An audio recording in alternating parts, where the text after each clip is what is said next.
for our starting lineups brought to you by Sitco. And Bobby Cox, of course, has Kenny Lofton still at the top of the order, but some changes with Mark Lemke moving into the 2 spot today, then Chipper Jones and Fred McGriff. Andrew Jones gets a start in right field, will bat 5th. Javi Lopez 6th. Ryan Klesko stays in there against the left-hander today, but moves down to the 7th spot in the order. Then Jeff Blauser and Tom Glavine. For Dusty Baker, his defense today, Barry Bonds, Stan Javier, Glenn Allen Hill in the outfield. Same infield we saw last night with Lewis, Vizcaino, Kent, and Snow from 3rd to 1st. A new catcher, Rick Wilkins, will do the catching. And on the mound, left-hander Kirk Reeder, 26 years old, 6'2", 207, lives in Hoyleton, Illinois. Originally in the Montreal organization, came over to the Giants last July, along with Tim Scott for Mark Gardner. You see his numbers for the year against the Braves lifetime, a 1-1 mark, a 6.75 ERA though against Atlanta. Broke in with a really big bang with Montreal. He won his first 12 decisions as a major leaguer, and in '93 he was the National League Rookie Pitcher of the Year, so named by the Sporting News. One of the odd things about Kirk Reeder is that the left-handers have been wearing him out a little bit. He's a good sinker slider ball pitcher, and one of the things the left-handers can take advantage of is his inability to throw the sinker to them, and we'll see if guys like Klesko, even though he's lower in the batting order, but Klesko and McGriff perhaps could take advantage of that today. Jerry Crawford, a good ball and strike umpire, will be behind the plate. At first base, Brian Gorman, Wally Bell at second, and Ed Montague works at third. And we talked about the first inning and how successful it has been for the Braves. We'll see if they can do it again today, Pete. Yeah, Kenny Lofton has led off every game with a base hit on this road trip. 3 singles and a double in the first inning. And he leads off here against Kirk Reeder. Lofton out 446 for the year. And 20 hits in his last 33 at bats. He has just been on fire. 0-1 the count.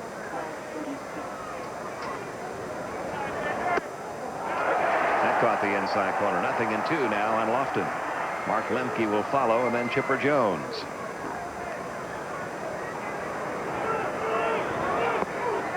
Breaking ball missing. A ball and 2 strikes.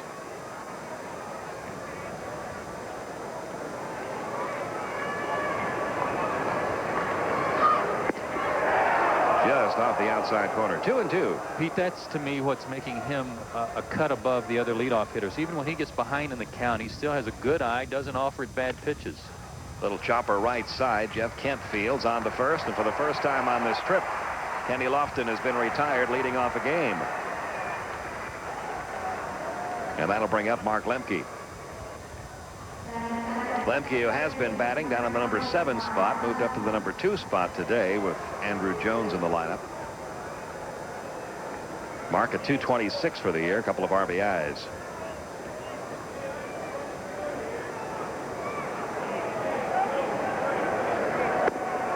Outside corner, 0-1.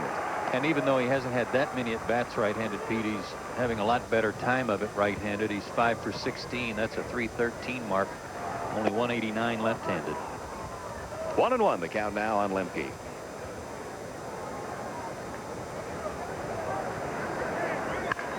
Up the middle, base hit center field. Lemke with a 1-out single. The 14th first inning hit on this road trip. And Chipper Jones will step in. You know, something else that has done, Pete, is as deep as they have had to go in the order to retire the Braves in the top of the first inning, opposing pitchers wind up running their pitch count up real high in the first 2 innings. We saw that in Colorado with their starters. Chipper now 317 for the year with a couple of homers, 16 RBIs. Fouls away the first one. He's getting that right-handed batting average up a little bit, up to 250 now. Still no extra base hits from the right side.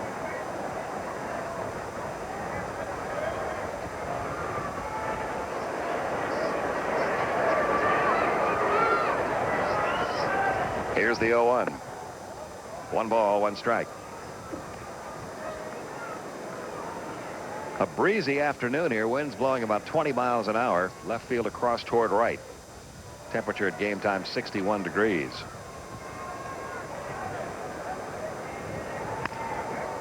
Looped foul down the right side and out of play.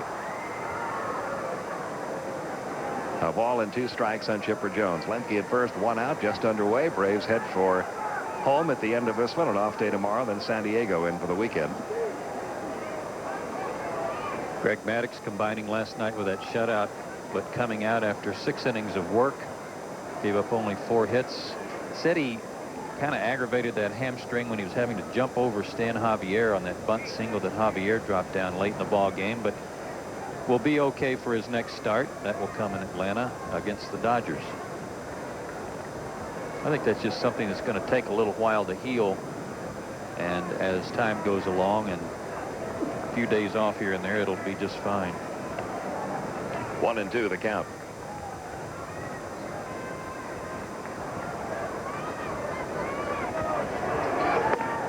Strike 3 called. Fastball outside corner at the knees. Out number 2.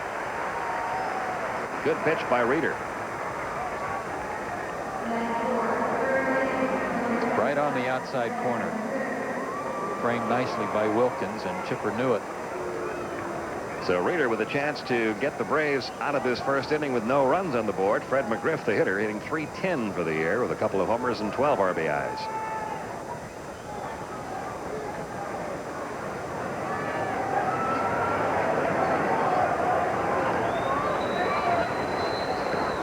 Reeder now wearing a San Francisco Giant uniform. When he first came up to the major leagues, he was with the Montreal Expos, and he recorded wins in his first 10 decisions. And one of those, one of his very first starts with Montreal back in 1993, came against the Giants. Remember, the Braves and Giants were involved in that mad pennant race or divisional race right down to the final day of the season, and he shut them out on a night that the Braves won. And the Braves only wound up winning that division by 1 game that year, so you can look at that day and say maybe that's the one. 2-0 the countdown. McGriff off the end of the bat, 2-1. He's had a strange career already, in the sense that he has pitched so well at times, like you're talking about the beginning of his career, but he's appeared in the major leagues 4 different seasons, but never for a full year. Yeah, he always winds up back in the minor leagues at some point. Here's the 2-1 delivery, and there's a strike in the outside corner. 2-2.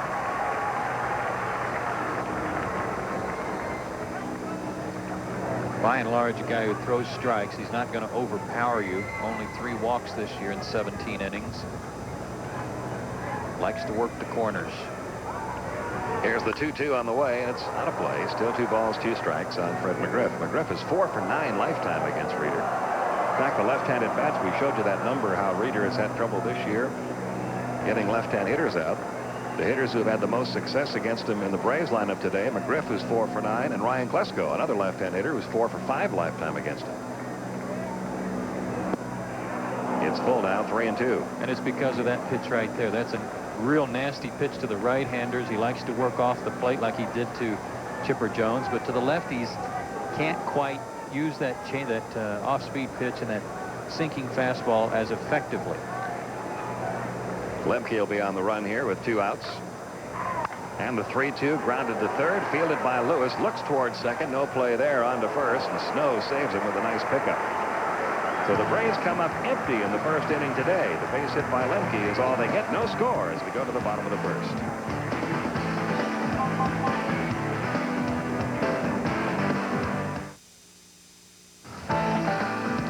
Dusty Baker's altered his lineup just a little bit for Tom Glavine on the mound today. Moves Jose Vizcaíno in the leadoff spot, then Stan Javier, and Glenn Allen Hill will bat third today.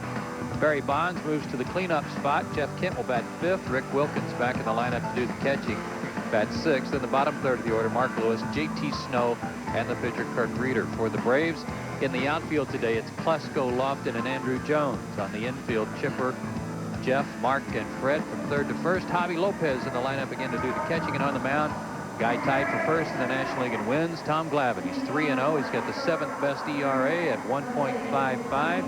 Last year, he made 3 starts against the Giants, won all 3 of them. He was 3-0 with a 1.33 ERA. Shut out the Colorado Rockies his last outing at the beginning of this road trip. His 14th career shutout. He's on quite a roll, one of the hottest pitchers in the game. And Jose Vizcaíno will lead things off, hitting .262. He had a 5-game hitting streak snapped last night when he went 0 for 4. He is the 5th different leadoff hitter the Giants have used this year. Darrell Hamilton was in the leadoff spot till he injured his thumb. There have been 4 different players utilized as the leadoff man by Dusty Baker since he went out.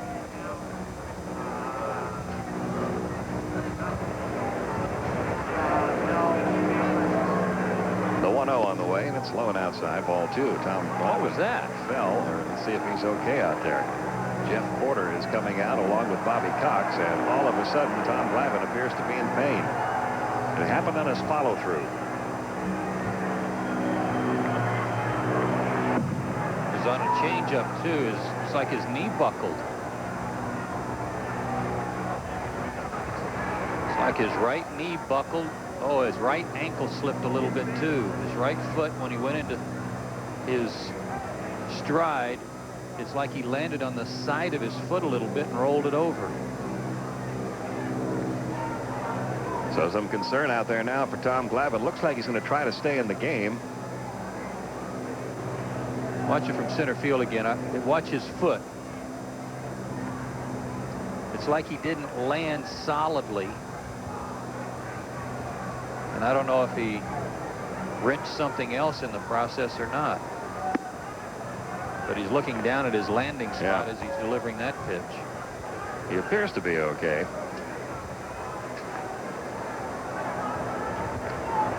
The Braves getting their bullpen up just in case Glavine is unable to continue.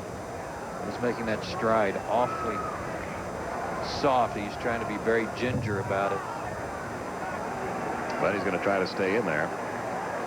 And of course that will not count as a visit to the mound. Well, that was a scary sight. The Braves have been so fortunate in the decade of the 90s with their strong starting pitching, staying healthy as much as it has, with very, very little in the way of injuries that have kept the pitcher out of action. Well, the 2-0 pitch on the way, and there's ball 3 low and outside. 3-0 now. Vizcaíno, Stan Javier waiting on deck. Paul Bird continues to throw out in the Braves bullpen as they keep a close eye here on Tom Glavine.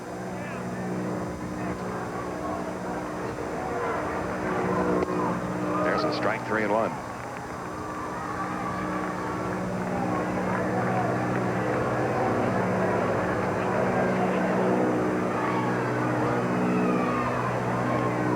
The 3-1 on the way, caught the inside corner, and the count full. 3-2 on Vizcaíno. It was almost like a guy who stepped off the curb and didn't know it was there. It's almost the impression you got when after he followed through. What you worry about when you see a pitcher fall like that. Here's the 3-2 pitch to Vizcaíno, line right center field. That's going to drop in for a base hit. Over quickly, Andrew Jones. Vizcaíno aboard with a leadoff single. What you worry about when you see a pitcher fall like that out on the mound is a lot of times you'll hurt your back that way. And he was bent over at the waist for a while. That was, you kind of catch yourself trying to keep from falling and throw something else out. So Vizcaíno reaches with a leadoff single. Now Stan Javier steps in, hitting .227, no homers or RBIs. He is 0 for 19 in his career against Tom Glavine. Let's see if Dusty Baker has the Giants playing for a single run here and has him bunting. He is showing bunt, gets one down, but foul, 0-1. Stan Javier is a pretty good all-around player in that he can do a lot of things to help you win, but if he was trying to do a sacrifice bunt there, that was not a very good effort. He did not get squared around. Just kind of stuck the bat out there. You saw Sonny Jackson, the Giants' new third base coach, going through the signs.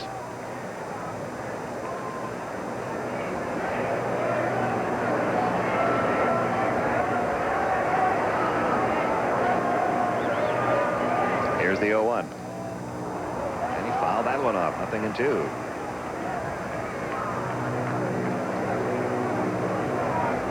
Again, looked more like he was trying to bunt for a hit. He wasn't willing to give himself up by squaring around early. He had a bunt single in the game last night.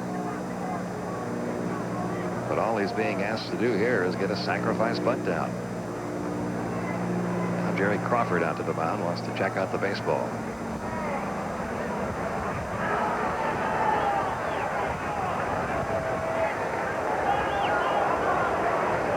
Two on Javier. I wonder if there was something more to that visit. The way he kind of stood there looking at the baseball and gave it back to him. Tommy, I'm sure, has cleared it with the umpires to blow in his hand on this windy day here. But may have cleared that with Crawford as he went out there. Swinging, bounces one off Chipper Jones, caroms into left field. And the Giants have runners at first and second. Chipper got caught in between hops, and that ball kicked right off of him. And that'll bring up Glenn Allen Hill. I would assume it's going to be an error, but it was an in-between hop. And after the 2 failed bunt attempts, looked like the Braves might get a break. No, they're going to rule it a hit. Wow. I think that's a real generous home cooking type of call right there. So if that stands as a hit for Stan Javier, it'll be his first career hit in 20 at-bats against Glavine. And the batter is Glenn Allen Hill, batting .286 with a couple of homers and 12 RBIs.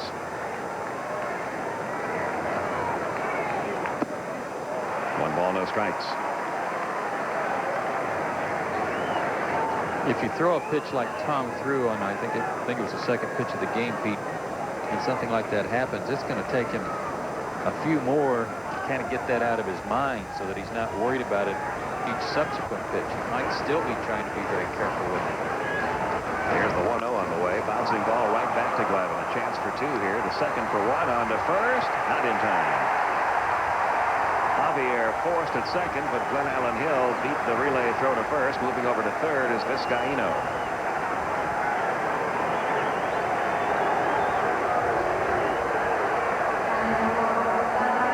1-6-3. Blauser wasn't able to get a whole lot on this throw, but I thought they still got him. Nope. Good call by first base umpire Brian Gorman. Now Barry Bonds, who's been stuck on 999 career RBIs for the last 8 games. He's hitting .250 this year with 1 homer, only 6 RBIs, no runs driven in over an 8-game span. But he has runners first and third, 1 out here. And the pitch is hit high down the left field line. Long run for Ryan Klesko. Diving try, can't get it. Vizcaino scores. Glenn Allen Hill, he will score. Ryan Klesko can't find it. Barry Bonds has a chance, and he'll come around with an inside the park 3-run homer. Ryan didn't get up, Pete. He thought it was a foul ball. Jeff was yelling to him, but Ryan did not get up.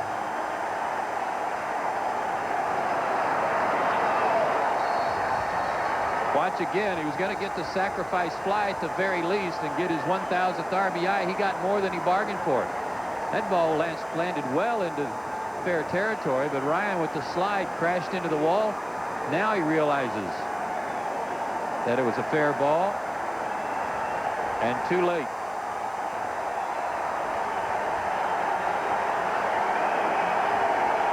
Bond sees it get by him right here, and now he turns on the Jets.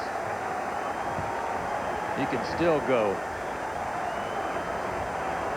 His second homer of the year. RBIs number 7, 8, and 9. He now has 1,002 career RBIs. Giants lead at 3-0, and for the second time in the inning, Jeff Porter and Bobby Cox on the field, this time to see if Ryan Klesko is okay after colliding with that wall out there. Well, he returned to the lineup last night after suffering some stiffness in his back in Colorado as Bonds takes a curtain call for going over the 1,000 RBI mark. He slides across the line and then hits the wall pretty hard with his right shoulder.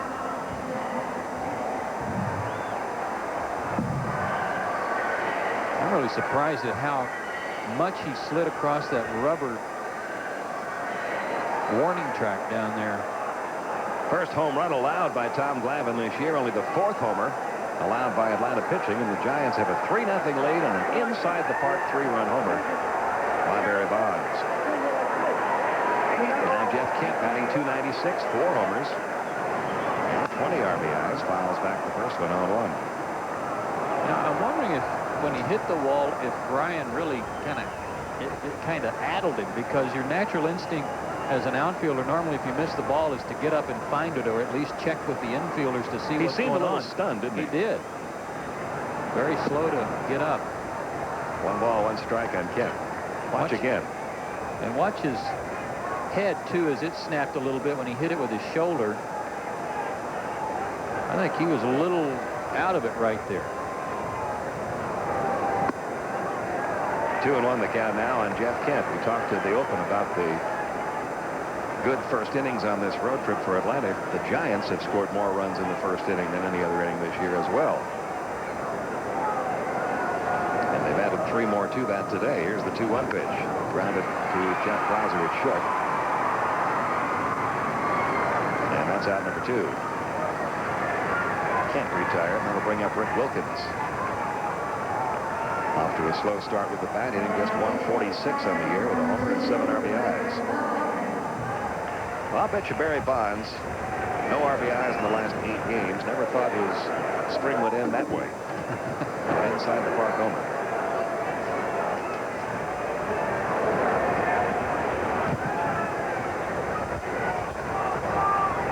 First pitch on the way to Wilkins. On the inside corner for a strike. Something else, he's not used to being pitched to this much of late either. All the other ball clubs have been pitching around him a lot.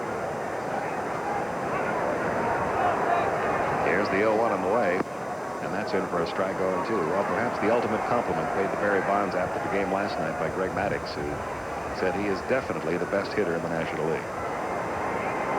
He said, I have a lot of respect for him. But last night, he led off a couple of innings, so it was a much better situation. Yeah, that's where you like to get him, leading off an inning, or at least up there with the bases empty. 1-2, the count on Wilkins.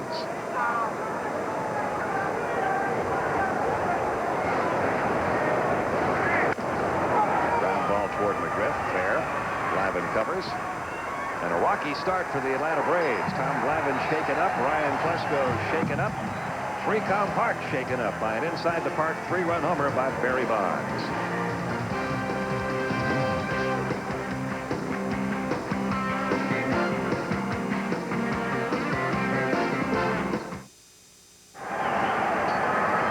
Well, the Braves will have to play a little catch-up today. Down 3-0 at the end of an inning, and Andrew Jones leads off in the second. Javi Lopez will follow, then Ryan Klesko. Andrew at 270, a homer and 4 RBIs. He is no longer a teenager. He turns 20 years old today.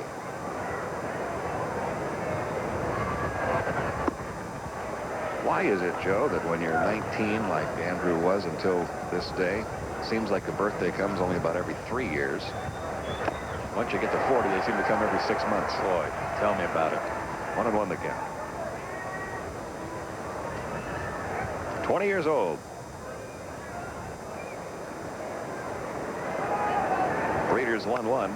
Popped up foul right side. And that one will make it into the seats.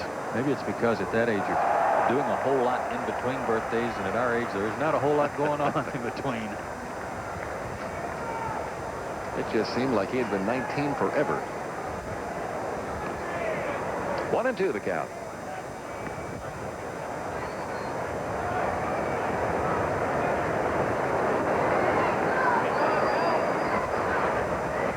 Here's the 1-2 on the way. Tried to backdoor him and missed outside. 2-2.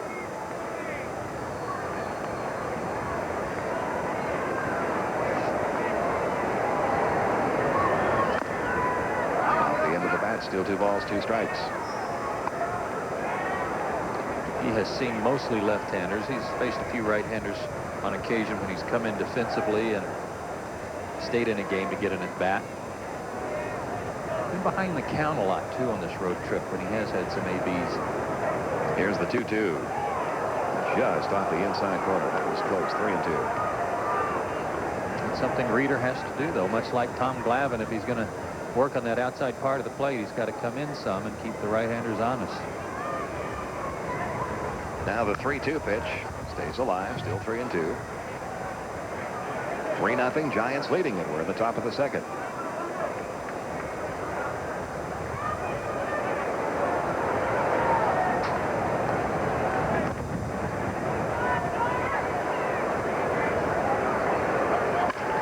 Back to Reeder, nice play. 1 out. If that ball doesn't find Reeder's glove, it gets through into center field. Exactly right. He just stuck his glove down there and the ball found it. And turned it into an easy play. 1 out for Javi Lopez, who comes in at 345. He leads the Braves with 3 homers. He's driven in 10. Braves had an off day here Monday. I ran into Javi and Eddie Perez Tuesday morning, asked them what they did in the off day. Ground ball to Ford short. This guy, will throw on to first. 2 quick outs.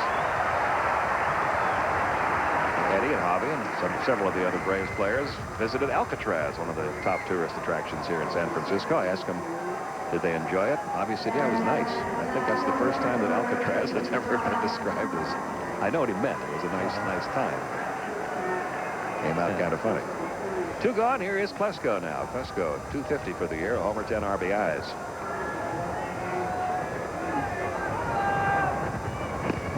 And there's a strike in the outside corner. So far, Reeder's been able to keep almost everything on the ground. He has had 1 strikeout, 4 ground ball outs. And then Lemke's single up the middle. And he's quickly ahead 0-2 on Klesko. With that swing, it would appear that Ryan's okay. Didn't seem to be limited in any way, the way he let that swing go. The 0-2 is off the outside corner. 1 ball, 2 strikes. Giants with a record of 14-4 when they lost to the Braves last night. It entered a 9-game winning streak. They're still on top in their division by 1 game over Colorado. 2-2. Braves now have a 4-game lead over the Florida Marlins in the East.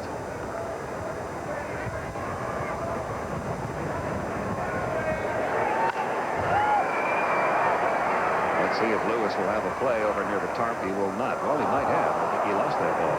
I would say he did. Easy to do here in this ballpark.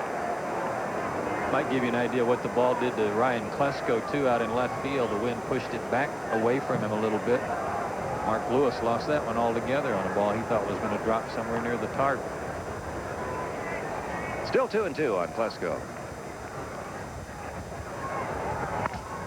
Broken bat roller, another ground ball. This guy no longer throw this time, just in time to get Klesko. It's a 1-2-3 inning for Kirk Reeder. Bottom half of inning 2 coming up. 3-0 Giants.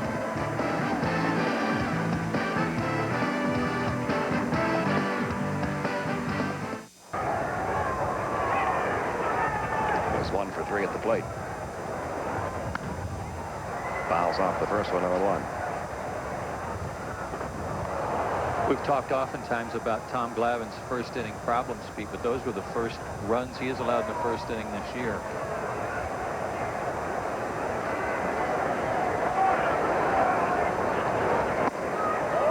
That was a strange inning. He almost had the play made by Chipper Jones on a ball that was ruled a base hit, and then they just missed the double play. Right. First home run he's allowed in 9 starts dating back to last September. It was the 2nd career inside the park home run for Barry Bonds. Another one came when he was with the Pirates back in 1987.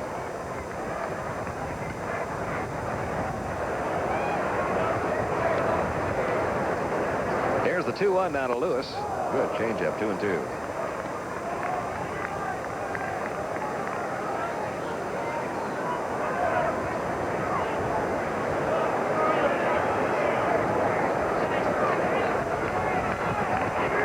Now the 2-2 offering is outside. Full count, 3-2 on Lewis with J.T. Snow waiting on deck.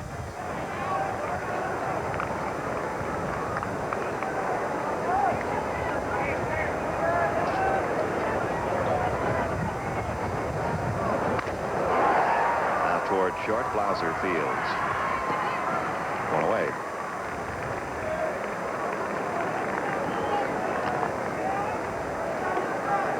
Now the first baseman, J.T. Snow, off to a slow start offensively, hitting just 196. He has no homers yet, 5 RBIs. Adjusting to a new league.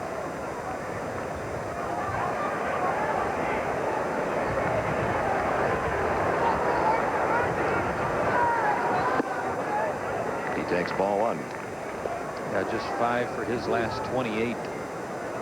Had a couple of hits Sunday to snap out of a bit of a slump, but not enough to get him over 200. 1 ball, 1 strike.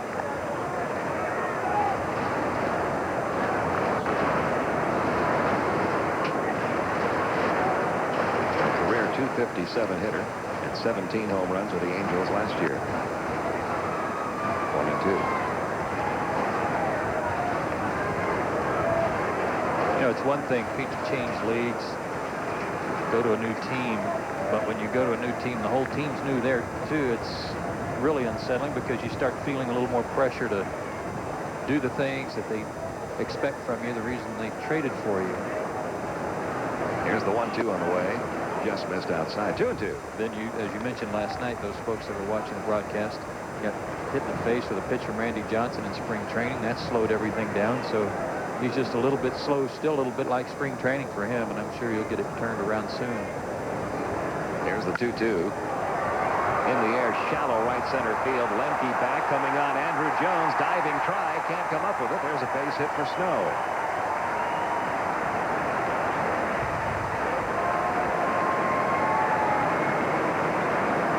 Mark knew he had virtually no shot at this ball, and it was going to be out of his reach, especially looking back into the sun.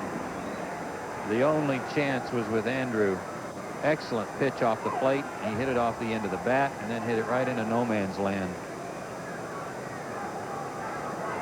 Now the pitcher, Kirk Reeder, in a bunt situation. He's 0 for 7 on the year.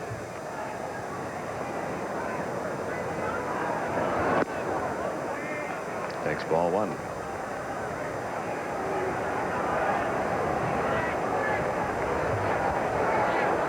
He's out of Murray State in Kentucky.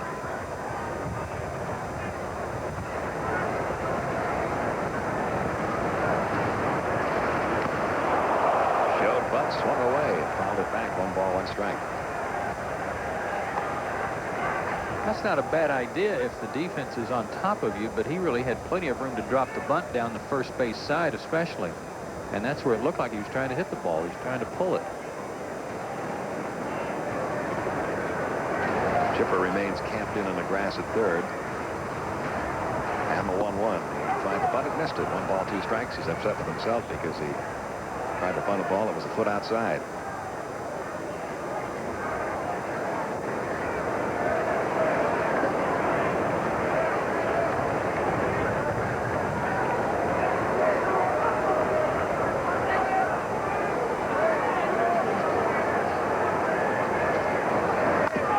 Swinging, taps one toward short. Blauser to Lemke. In time there on the first.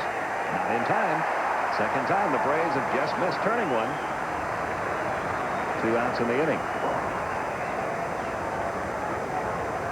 And a lot of almosts in this game for Atlanta. Good thing Reeder got out of the box well, because this would have been a double play. The ball did get to Blauser a bit slowly. And another close play. Chipper Jones almost fielding a ball in the first inning. Ryan Klesko almost making a catch in the first inning. 2 near double plays.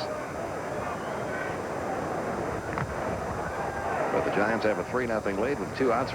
Reeder, the runner at first, and Jose Vizcaino, who led off the bottom of the first with a single, stepping in.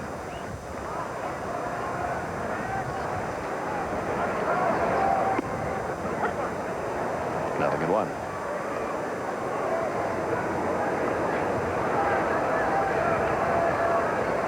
Remember the back and forth between Jose Vizcaino and Steve Avery a couple of years ago? Was that last year? It was last year. Right back to Glavine. And a much better inning for Tom in the second. Nothing doing for the Giants. We go to the third. Still 3-0.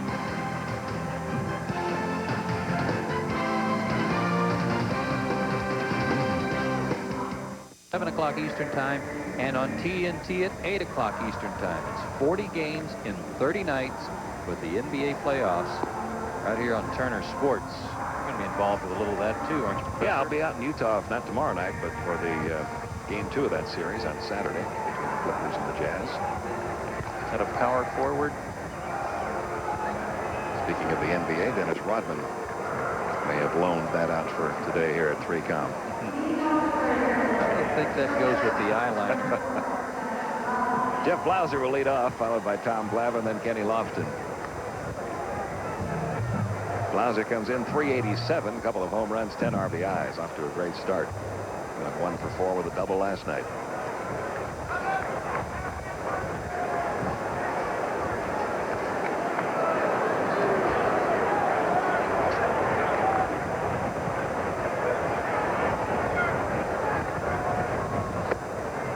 Takes a strike, 0-1.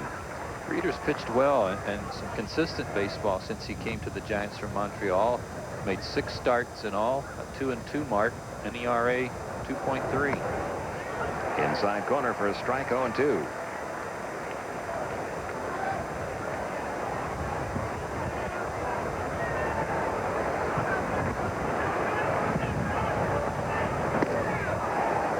One ball, 2 strikes. But he's doing it right today. Keeping the ball down, moving it in and out, and then keeping the right-handers honest with pitches like that.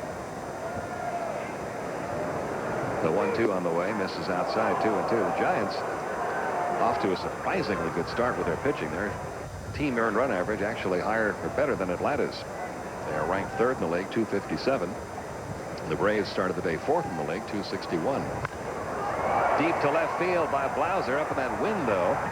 Bonds fighting the sun all the way, and he stays with it and makes the catch. 1 gone. That ball's probably a home run last night. But today with this wind, it's like it hit a wall out there. You can see the sun gleaming in the sunglasses of Barry Bonds. Last night he was fighting the lights.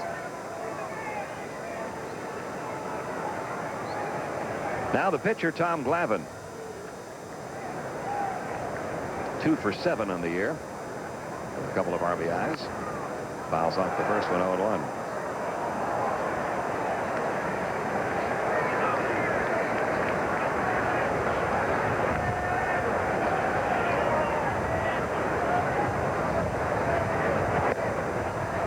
Nothing into the count. Boy, Reeder has been 0-2 on everybody.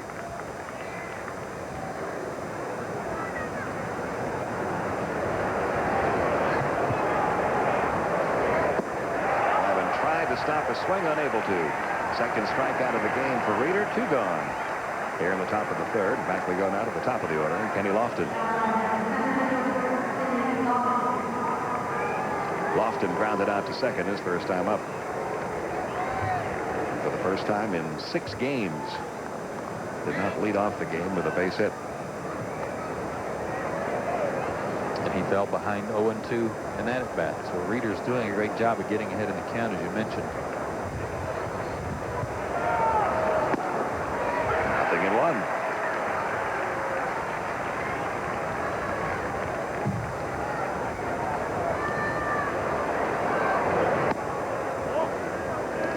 That evens the count. 1 ball, 1 strike on Lofton.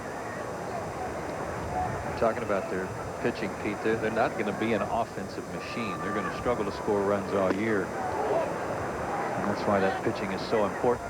It's been the key to their success this year has been their pitching, the starters, the bullpen.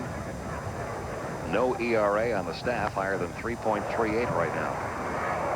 2-2 the count at Lofton. And a lot of new faces on that bullpen. And a few new faces in the dugout. We talked about that last night, too. Ron Peronowski, the veteran pitching coach, there to help out, too. Full count now, 3-2 on Kenny Lofton. Their schedule, beginning with the Marlins over the last weekend, even though they swept Florida, began to get a little tougher, too. Right back to the pitcher. And that's 8 in a row set down by Kirk Reeder. We go to the bottom of the 3rd.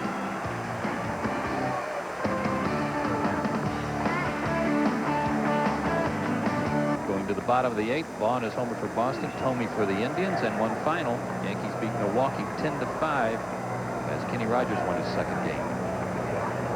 Here it's 3-0 Giants, and Stan Javier leads off the bottom of the 3rd. He had a base hit off Chipper Jones' glove his first time up.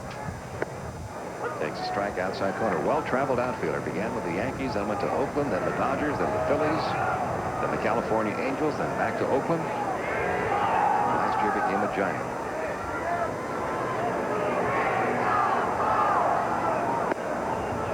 One ball, 1 strike.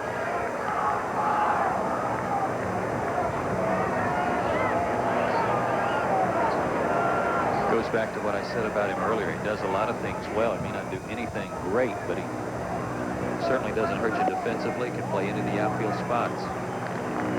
2-1.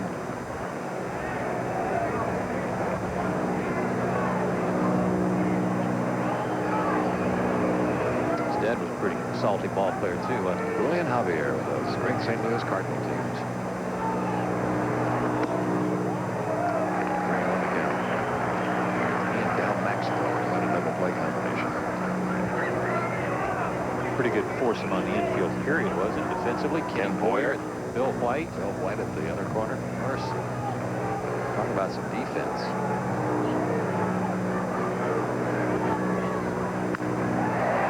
Lauser gets a glove on it, but can't come up with it. Javier's 2 for 2. Hit number 5 off Glavine. 0 for 19 against Tommy. Now 2 for 2 today. Hit this ball sharply, and Jeff's only chance was to spear that one hop, and he didn't come up with it. Now Glen Ellen Hill hit into a 1-6 force play his first time up.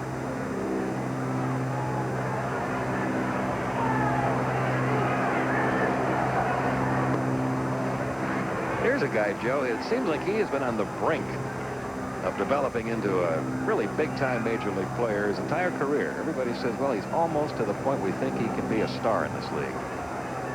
Toronto, Cleveland, the Cubs, now with the Giants, never seems to be able to take that next step.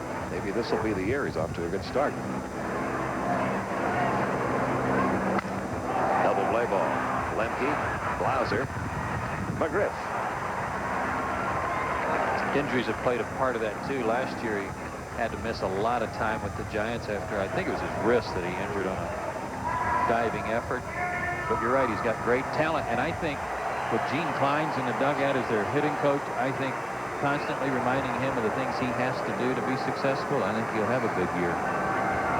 Well, here's the star of this one offensively to this point, Barry Bonds, that 3-run inside the park homer back in the first inning. His second home run of the year, his second career inside the park homer. And he lines this one up the middle. Base hit left center field. Lofton on the run. Bonds takes the turn at first. And now the ball dropped out there, and Bonds going to try for 2, but throw to second base, and in safely, Barry Bonds. Hitting an error.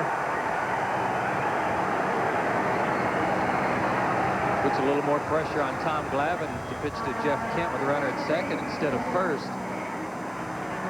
Nice swing by Bonds on the pitch down and away from him. Kenny got there okay, but then tried to hurry and bobbled it and had it bounce off his foot. A rare error for Kenny Lofton. You can see Bonds had no intentions of going to second until the ball got away.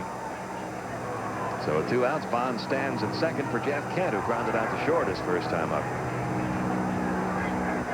That's very unusual for Kenny Lofton to see him boot a ball. Gold Glover.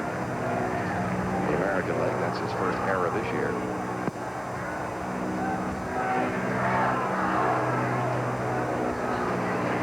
As I recall, correct me if I'm wrong, Professor, but last year Marquise made a couple of errors all year long, and both of them were like that. Yeah. Drop balls that he began to throw on, and they slip out of his hand, and a runner got an extra base. They weren't missed fly balls. They weren't throwing errors, just a couple that they dropped. 2-0, the count on Kent.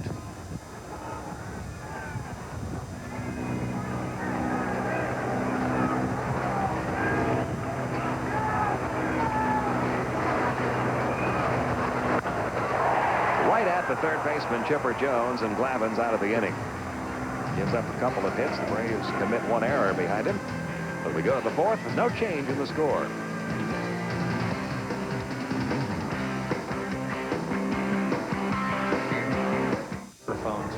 Lemke, Chipper Jones, and Fred McGriff.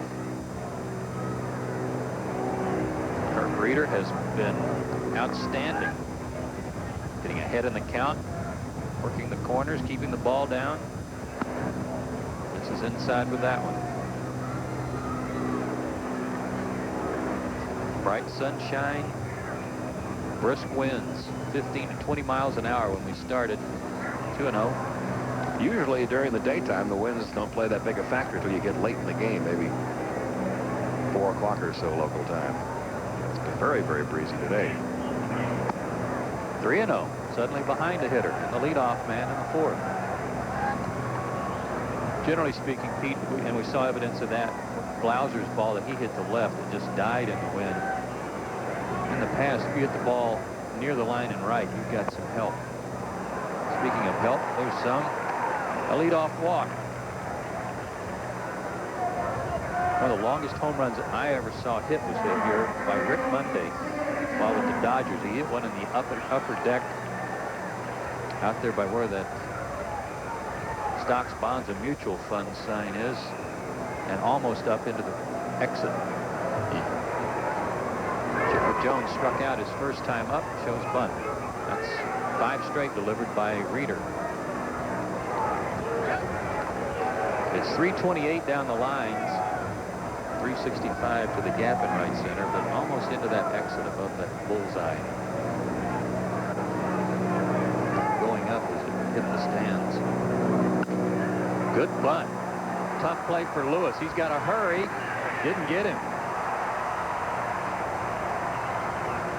It was a hard bunt, but it was bunted in a great spot. Lewis was fairly close to the bag at third base and had a hard time getting to it. Yeah, once this got past the pitcher, once Kirk Reeder was unable to make a play, you knew that Chipper had a shot at it. Mark Lewis, good throwing arm. He showed us that last night. Makes it close, but Chipper beats it out. You could see how far Lewis had to come in to get that ball. Yeah, and he started in and then had to make a little bit of a left turn to go after it. Tying run to the plate in Fred McGriff, who grounded to third his first time up. 5 for 16 on the road trip with a double and 5 RBIs. That should be 2. Kent to Vizcaino. Nice stretch by Snow, 2 down. Lemke at third for Andrew Jones. A real rally killer here. Kent to Vizcaino and on to Snow. Easily done.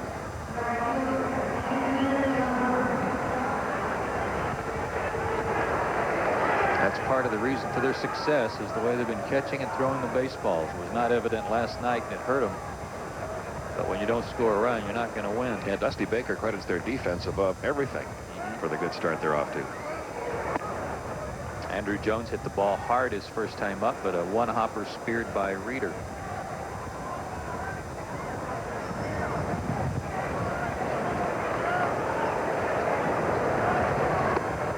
Changeup misses, 2-0.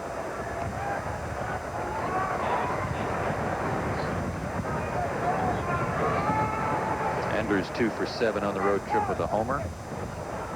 Time called as you see some more dust being blown up at home plate there.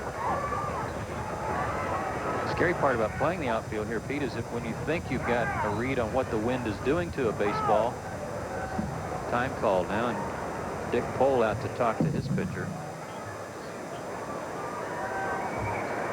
But just when you think that you know how the ball is going to be played, how the wind's going to affect it, the wind changes direction or it swirls in this park, and you really get eaten up. Well, you see a lot of strange things on windy days here at Candlestick. We've seen balls that have looked like they were going to be in the seats foul blow back into fair territory. Very gusty today here on the point. Went upstairs with a fastball, 2-1.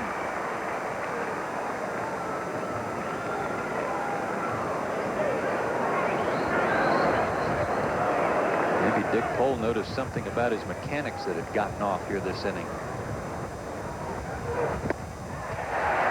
Went after a bad pitch, 2-2.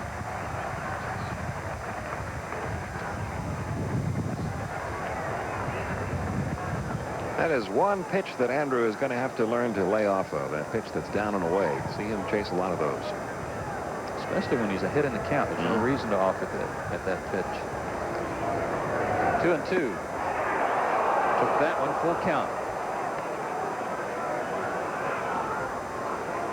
That double play turned by the Giants this inning. Only the 9th they've turned this year. That compares to the Braves' 22. Payoff pitch, got him with the same pitch, Pete. That one was a little bit up. Good changeup.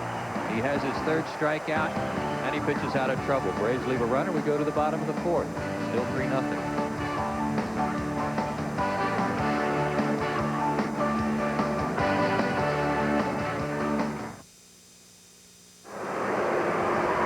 Let's give you the answer to today's Aflac trivia question.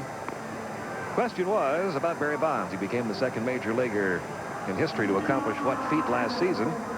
He had himself a 40-40 year. 42 homers, 40 stolen bases. Jose Canseco in 1988 had 42 homers and 40 stolen bases. There were several other candidates for that last year that didn't quite get there, including Ellis Burks, who had a 30-30 year for the Colorado Rockies.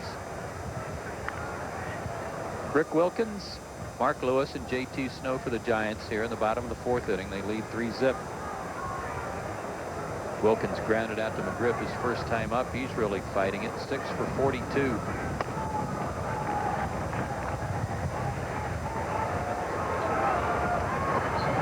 You just joined us. Barry Bonds had a 3-run inside the park home run in the first for all the scoring. 2-0.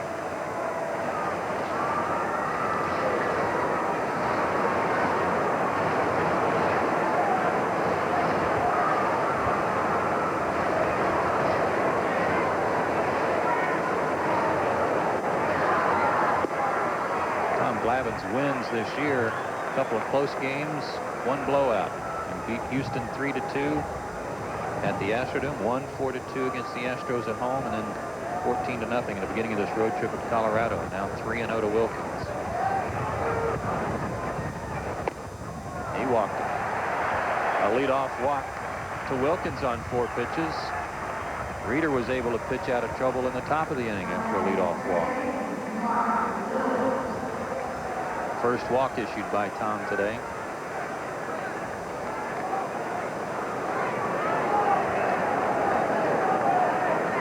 Lewis was 1 for 3 last night and had a stolen base. He's 0 for 1 today, grounded out.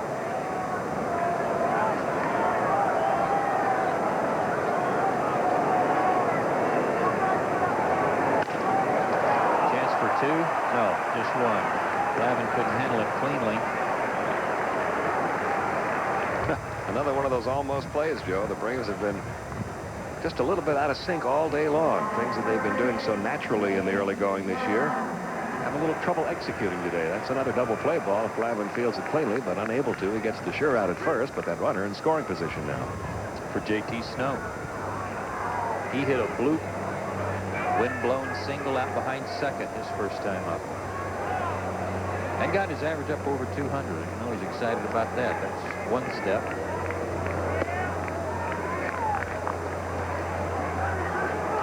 Speaking of fathers and sons, we're talking about Javier. This guy's dad, pretty good football player, Jack Snow.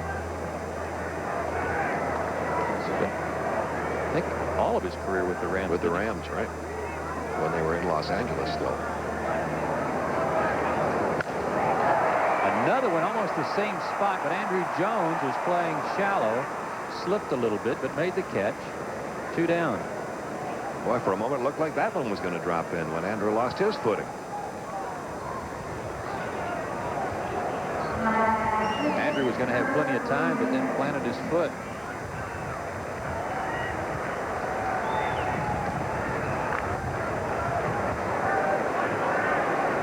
And the pitcher, Kirk Reeder, will try to help himself. Get into a fielder's choice, trying to move runners into scoring position with a bunt or a fake bunt and a hack away his last time up. 0-1.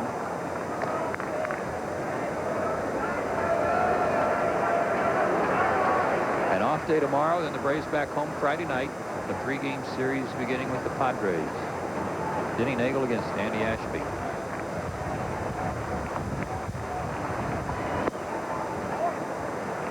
1-1 the count. And a chance for you Braves fans over the weekend to watch one of the all-time great hitters, Tony Gwynn. 408 he's hitting right now. He'll be in town. He is just a marvel to watch. Saw an interview with Gary Sheffield over the weekend. He was asked his chances to winning the Triple Crown. He said as long as Tony Gwynn's playing, no. There are your matchups. Sterling Hitchcock against John Smoltz on Saturday. And Tim Morrell against Greg Maddux on Sunday.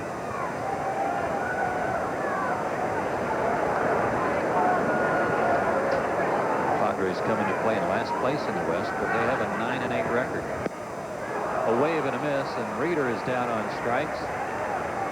And that is Tom Glavine's first strikeout of the afternoon. And we played 4 innings. Giants leading the Braves 3-0.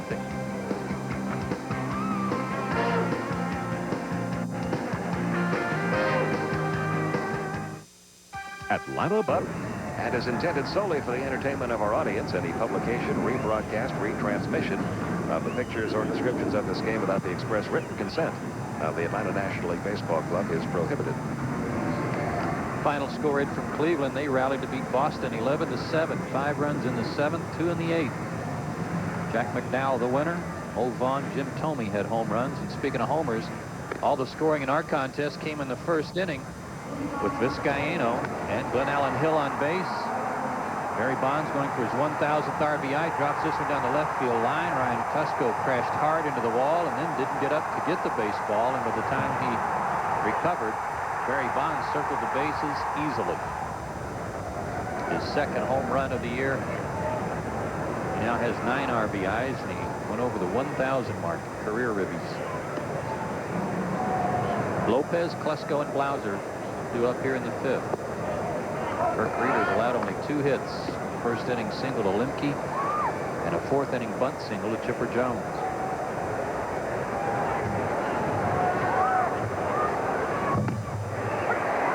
1-1 the count.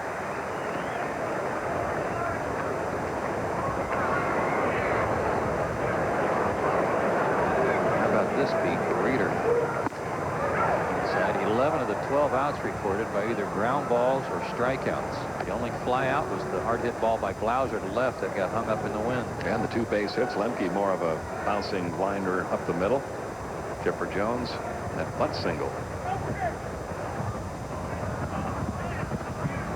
Lopez bailed out.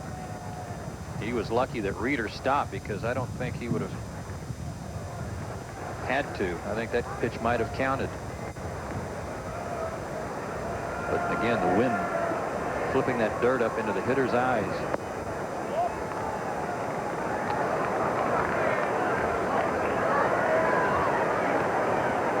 Three balls and a strike. Reeder walked one batter, the leadoff man in the 4th, but it didn't hurt him. An easy play for Kent. 1 out. Another grounder.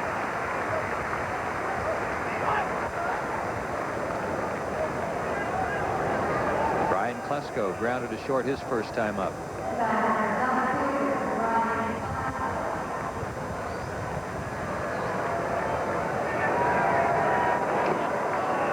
He is 4 for 15 on the road trip with that monster home run he hit at Colorado and 5 RBIs.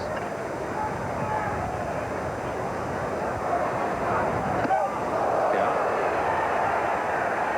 Breaking ball that didn't break much.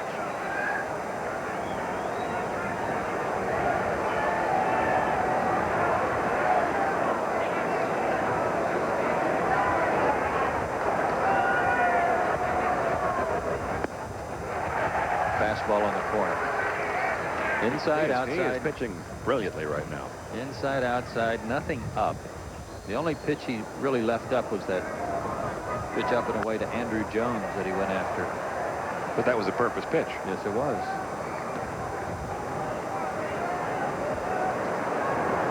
And for the most part, he's been ahead of the hitters all afternoon, and he's ahead of Klesko 1 and 2. Got him. Painted the corner. His 4th strikeout. Blauser, the hitter, with 2 down. Watch the target. Bullseye.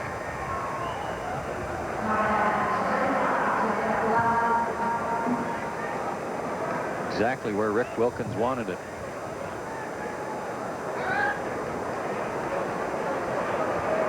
Blauser's 3 for 14 on the road trip. 1-0 the count. He's only 1 for 9 lifetime against Reeder.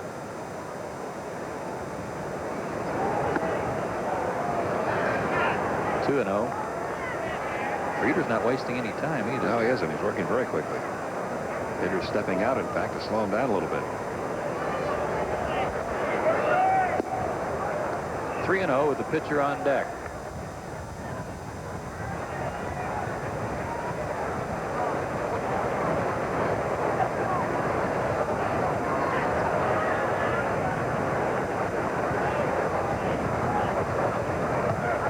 Blauser's going to take a pitch here to try to get something started with 2 outs. Braves trailing by 3. He is taking. There's ball 4. Second walk issued. That gets the pitcher up. And not just any pitcher, but Tom Glavine, who's a pretty good hitting pitcher. 2 for 8 on the year. Struck out his first time up.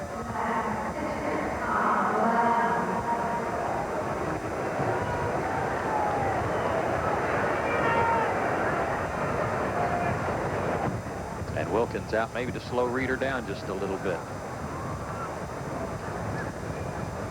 With the wind blowing like it is, Pete, no reason for Barry Bonds to play deep with Glavine up there, and he is very shallow and looks like he's trying to reposition all the other outfielders too. He's talking to Javier and then got Glenn Allen Hill's attention. Well, Glavine has that inside-out swing. He gets a lot of balls hit out that way.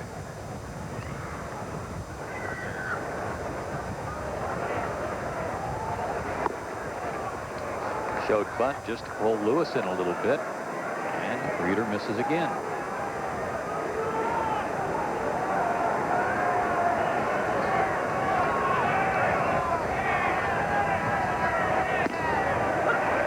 Again, 1-1 the count. He has that inside-out swing, but he might have something he can take advantage of here, Pete, if they try to pitch him inside again, and that's so he could pull the ball in the hole. But up and away, and it's out of play. A ball and 2 strikes. Blauser at first, 2 out. We're in the 5th.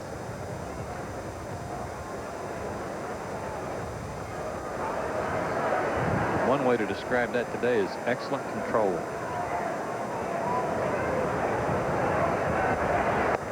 Got him with a breaking ball.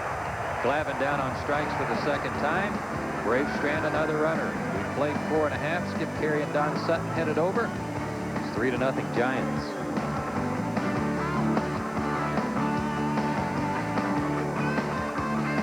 He's done a good job. Tom Glavine hasn't pitched that badly. Hasn't had much support. And the top of the order, Jose Vizcaíno leads it off against him in the bottom half of the 5th inning. 3-6-0 for the Giants, 0-2-1 for the Braves. Strike on the corner, 0-1. What a strange first inning for Ready. Glavine and the Braves. And Klesko.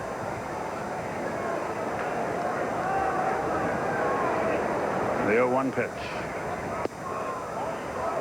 It's 1-1. Vizcaíno has singled and scored. He has tapped to the mound. If you just joined us, a single by Vizcaíno, a single by Javier. There was actually an error. Ground ball to third. Chipper to his left, goes to his knees, makes the play. Good play. 1 out. Then Hill hit into fielder's choice and Bonds hit a wind-blown fly ball down the left field line that wound up a 3-run inside the park home. And almost cost the Braves our left fielder. Ryan Klesko banged his head against the wall, diving for it.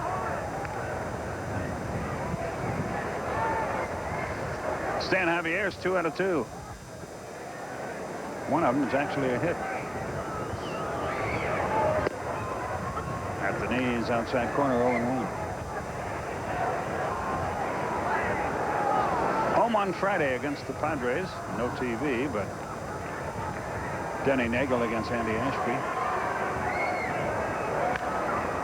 Pop, that could be an adventure in this wind. Who wants it? Andrew Jones calls everybody off and makes the play. 2 down. Sometimes it takes young players a while to figure this park out. That was a good move because the wind is blowing everything toward right field. You saw Kenny Lofton give away right away. Lemke got no shot. And for young Andrew Jones, taking charge right away made what could have been an adventure an easier play. I hope our old friend Bob Horner is watching today. Did he have some fun? Oh, God, he hated this place. 2 out, nobody on. He'd run himself around in circles, cover about 180 yards, give all that foul territory around third base, and he'd miss it by 25 feet.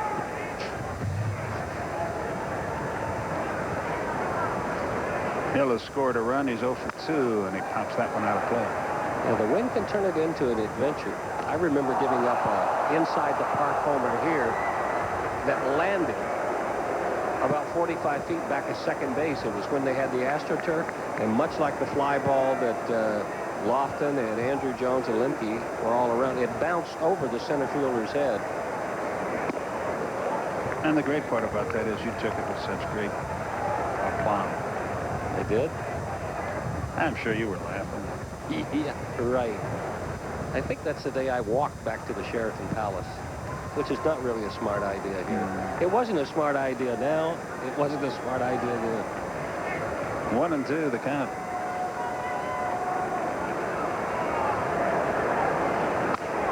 Hit hard past McGriff off his glove. That'll be a hit.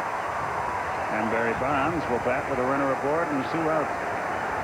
Bonds is 2 out of 2. He is now 18 out of 50 against Glavine with 3 homers. That's a base hit by Glenn Allen Hill that the way he was swinging early in spring training, he had no chance of getting. He was pulling off of everything, but Gene Klein's got him worked with him with tapping that front foot, keeping his weight back. That gave him enough plate coverage to hit that past McGriff. So Bonds stands in there.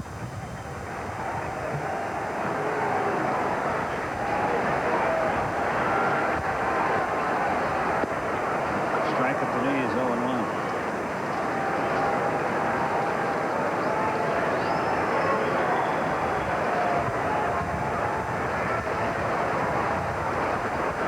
The Reds lose again to the Mets 10-2. Cincinnati's pitching is in disarray. 0-1 the count with a runner at first and 2 out.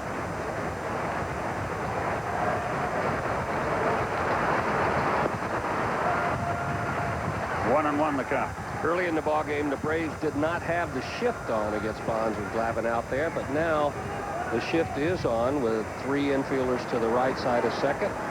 Nobody about 80 feet from the third base line over to where Chipper Jones is standing.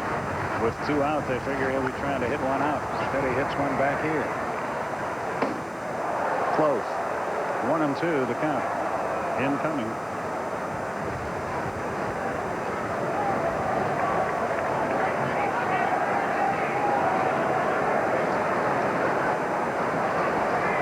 Runner at first, 2 down.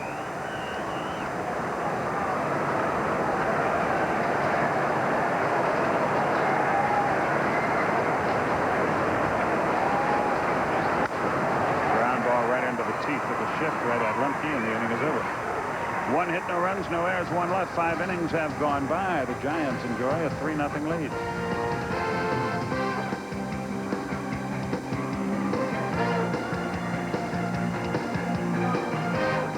Lead at 3-0. That, in a nutshell, is your Budweiser game summary. Right you are, Don Sutton, and Ken Lofton, top of the order for Atlanta here in the 6th. Lofton, Lemke, and Chipper Jones, the first 3 against Kirk Reeder, who has been tough. He has allowed just 2 hits through 5. Lofton is 0 for 2. And he takes a strike on the outside corner, 0-1. Mike Krukow is one of the television announcers for the Giants, and talked to him quite a bit yesterday about Reeder. And he said he's a guy that's not going to throw 95 miles an hour. But he's going to keep the ball down in the strike zone, and all of the Giants staff and all the people around here think that he is ready to step into. Good play. Good hustling play by Mark Lewis. If that ball hits the turf, there's no way they throw Lofton out. 1 down. Got a good jump, made a good dive on it. Tough pitch to bunt, popped it in the air. That may be extra bases if he doesn't make that play. Getting back to Reeder, they said that he is now getting more comfortable in the style of pitcher that he is. Change of speeds, keep it down in the strike zone, and be content getting outs any way he can. And he's certainly doing that today. Remember the last game he pitched against us last year? It was a Sunday afternoon in Atlanta, and he walked a bunch of guys and was behind a bunch of guys. And Philippe Alou yanked him, and he was in the minor leagues a day later and in the Giants organization within about a week. So I think we were instrumental in his career. And whatever they've done here has certainly paid off, at least to this point in time. Well, I think the selling job was convincing him that his stuff was good enough that if he keeps it in the strike zone, you're going to get ground balls. This is a good ground ball park. It's never has had a real quick infield. And he's throwing strikes and getting easy outs. 2 balls, 2 strikes.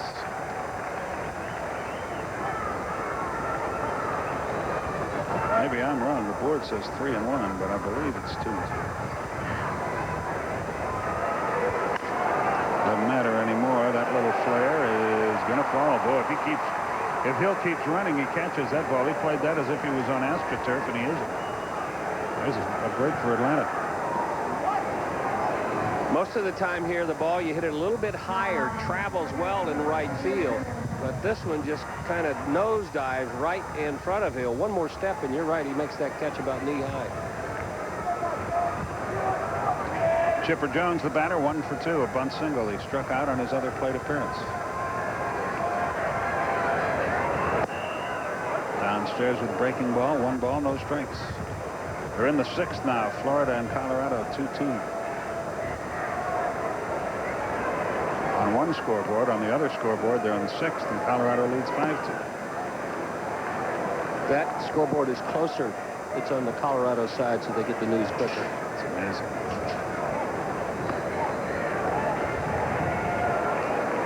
It's a strange ballpark. They got a rat running around here disguised as a seal. The 2-0 pitch. Swung and corked into center field. That ball is well hit. Javier is back there, though. He battles the wind and the sun and has it. Chipper hit that ball hard, but out. Here's Fred McGriff. Braves have really had only 1 chance in the game to do serious damage. First 2 runners on in the 4th. But Fred hit into a 4-6-3 double play, and Reeder got out of it. You got a chance to see how the flags are blowing out toward right field. What Javier did, and what experienced outfielder will do here, is that ball was hit right at him, but he immediately started moving toward right center. That's where it was going to end up. Into the dirt, 1 ball, no strikes.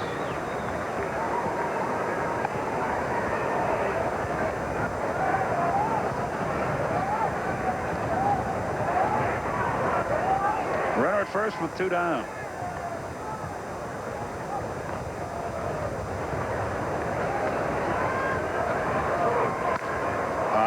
Lazy pop.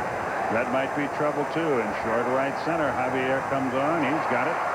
And the inning is over. 1 hit, no runs, no errors, 1 left. Bottom of the 6th, 3-0 Giants.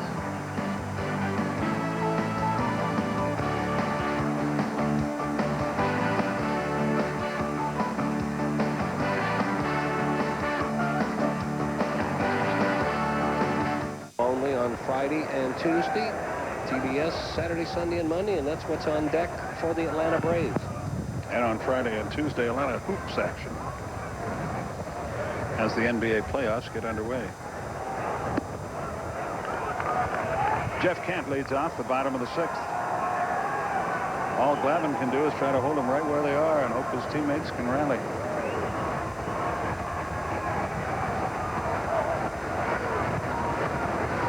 This is one of those days at the park, like the day you threw out the strip to the open and it came back to you later on or something. Yeah, you threw it out of the TV booth, and 8 innings later it arrived in the radio booth and it flew all the way around the ballpark.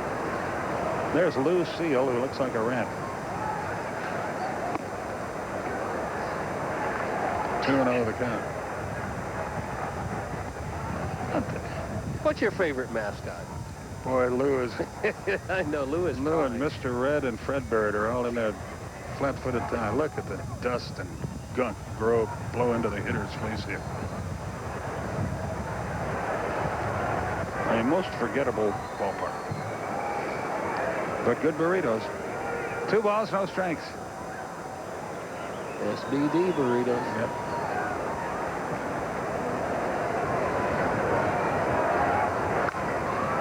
Center field. Good luck, Kenny. Good luck, Mark. Good luck, Jeff. It's Lemke who makes the catch, 1 away. Watch this one come back to Mark Lemke. Everybody's headed out. Lofton is hustling in. Lemke's looking to Blauser, begging him to please take it, and Blauser going, no chance. He probably said something like, good luck, buddy. 1 out. Wilkins has grounded to first, and he has drawn a free pass.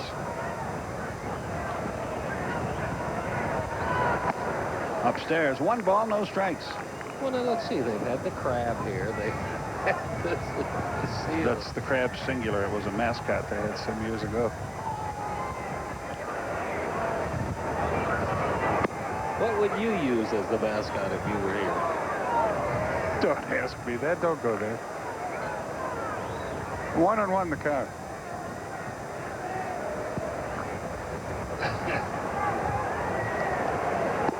One and two now. Just trying to get you off the rat track. That thing, it's not my fault it looks like a rat. It just does. 1-2 the count.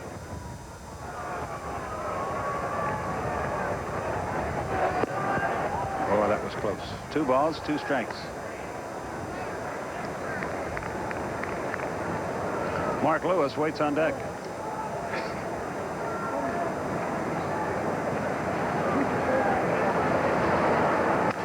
Broken bat, pop out of play. So Wilkins heads for the bat rack. He's off to a slow start. He came in hitting 146. He's a 143 now. But he says he feels good, and he's starting to make better contact.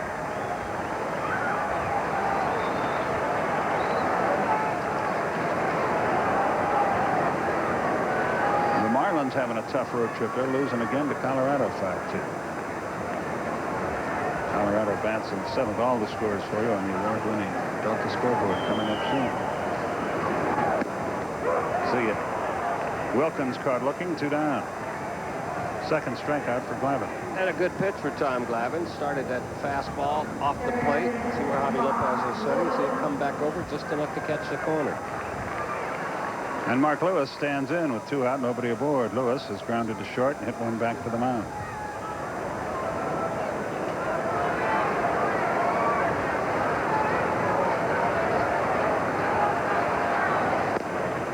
Doesn't make contact. 0-1. Congratulations on this foundation you're setting up at Piedmont Hospital. Well, thank you. We owe Mary and I and Jackie a great debt of gratitude to our friends at Piedmont. High fly ball, pretty well hit right field, but Andrew Jones has beamed on it. And the inning is over. 1-2-3, nothing doing at the end of 6. 3-0 Giants.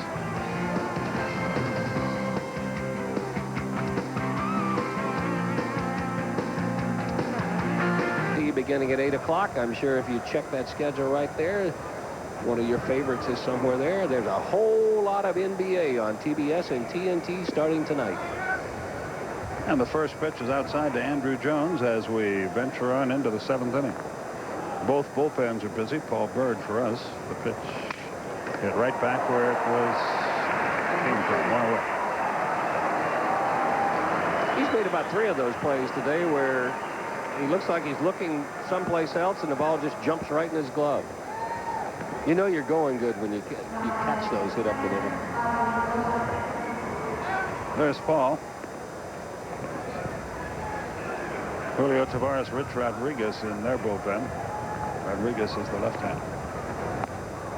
Javi Lopez, a home run cut, but he came up empty 0-1.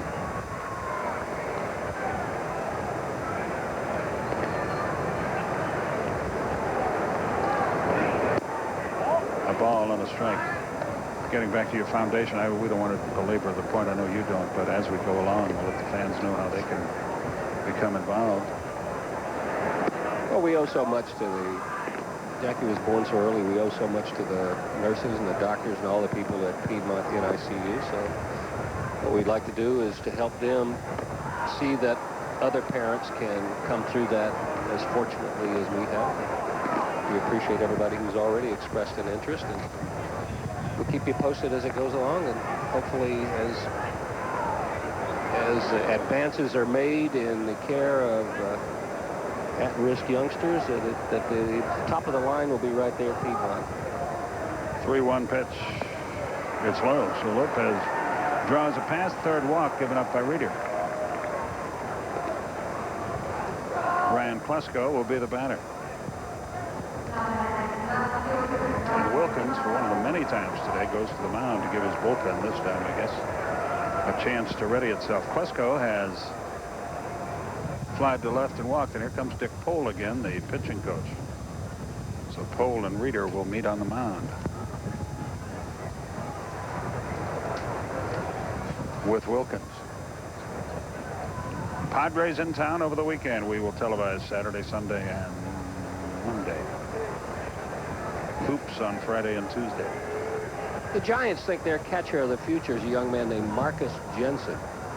And they are carrying 3 catchers now. They like a lot of things about Rick Wilkins. They like Damon Berryhill's experience. They especially like the way Damon Berryhill works with William Van Landingham. But expect in the near future, as he continues to progress, that a young man named Marcus Jensen, who can catch and can throw, and if his bat just keeps getting a little bit better, is going to log a lot of time behind the plate here. Runner at first, 1 out. Klesko hits the ball hard to left. Back goes Bonds to the wall. That ball is gone. Home run. It bounces back onto the field, but suddenly it's a 3-2 ball game. Klesko took it out the other way. The Braves are back in business here, down by only 1. For Ryan, his second homer, his 11th and 12th RBI. 3-2 Giants. Most of the time the ball carries better in right than it does in left, but today is one of those days when the wind is blowing out toward right field, but the ball is carrying better to left. That ball into the stands. Pretty nice deke there by Bonds, who came up with it quickly. We'll give some credit to Ed Montague. He was way out there in the position to have a good look at it and to make the right call.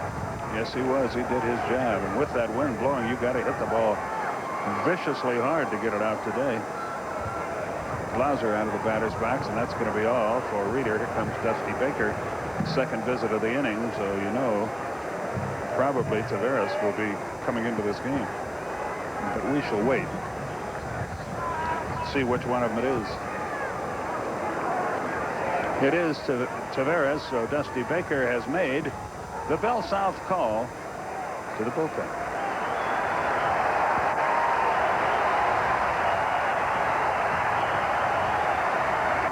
For some reason, he fell to 4-7 with a 5.36 earned run average, and actually pitched a couple of games in Buffalo as they tried to get him straightened out, and then he came over in the Matt Williams trade. He had some problems last year too, and he got into a little brawl in Milwaukee with the Brewers and an altercation with the umpire. And there were a lot of people think that along with the fact it came at a time when he was struggling to try to right himself and to get himself going. They thought, put all those things together, that a trip to the minor leagues was what he needed, and he pitched well down at AAA. There is 1 out here in the 7th inning. Nobody on, but 2 runs are in. Glavine is on deck, and Bird has taken a seat in the Atlanta bullpen.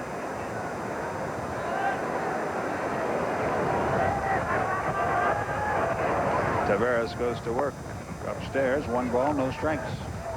His career is one of those, Skip, you see a lot with young guys who throw hard to minor leagues. They'll be starters, and then all of a sudden somebody at the big league level will say, this guy throws hard, let's make him a reliever. Jeff gets around late, fouls it into the upper deck. He only had 4 or 5 relief appearances in the minor leagues until he was called up to Cleveland. Then he was a starter when he was first called up to Cleveland.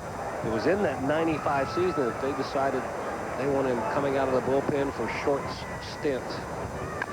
High chopper toward short as Cayeno gets a funny hop, makes a good play and throws him out.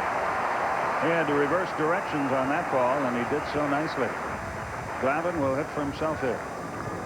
Tricky spin. Watch the ball kick toward the third base side, off balance. Actually off balance, but it put him in a better throwing position than he would have been in if he had come straight at it. He's already primed to throw. Got a lot on it. Very accurate. Tom Glavine has struck out twice, but now he faces a right-hander.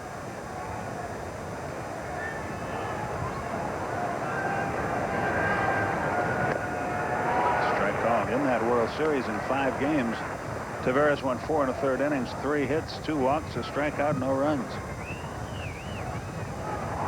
So he pitched very well against us on those occasions.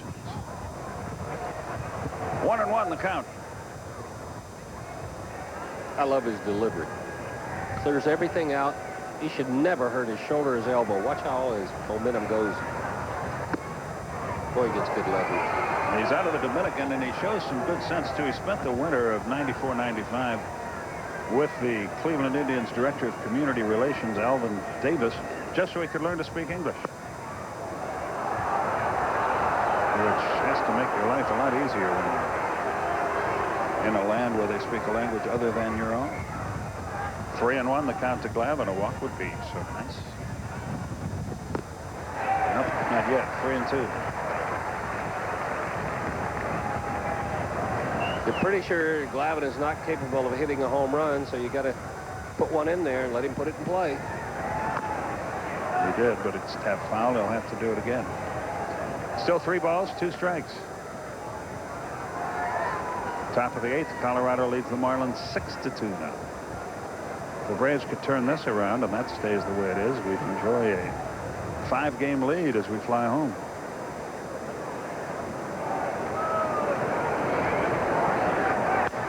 Line foul to left. Still 3-2.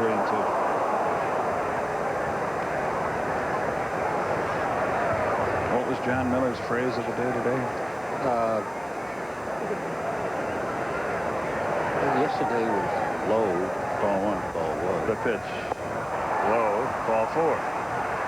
So Glavine is on with 2 out. Let's see if the right-hander comes, or the left-hander comes in as Lofton heads to the plate. I remember. Check swing. Strike. That's a good one. Only if appropriate. There's John. Does a great job on ESPN, the former Orioles announcer. What a dry hit. Here comes Dusty Baker. It looks like double switch time may be upon us. Rodriguez, the left-hander, is in the bullpen.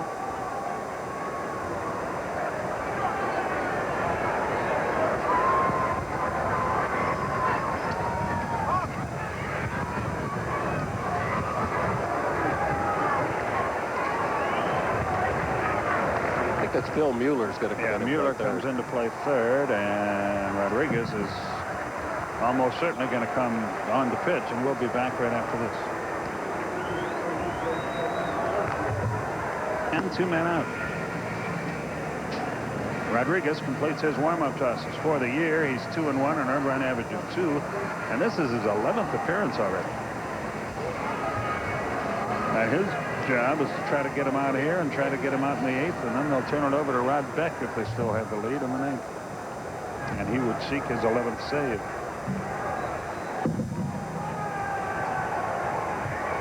Glavine a short lead at first. He runs very well, though, ordinarily. Pitch, swung, hit foul to left, 0-1. It looked to me like in the first inning, Tommy hurt his right knee. But the way he acted, it was almost like he'd sprained his back or something. Yeah, the way he bent over, and that's normally, you see a guy trying to stretch his back. But he recovered quickly. He's pitched very well. 0-2, a couple good pitches by Rodriguez to Lofton, who is hitless today. He's grounded second, tap to the mound, pop to third. That's news when this guy cools off a little bit.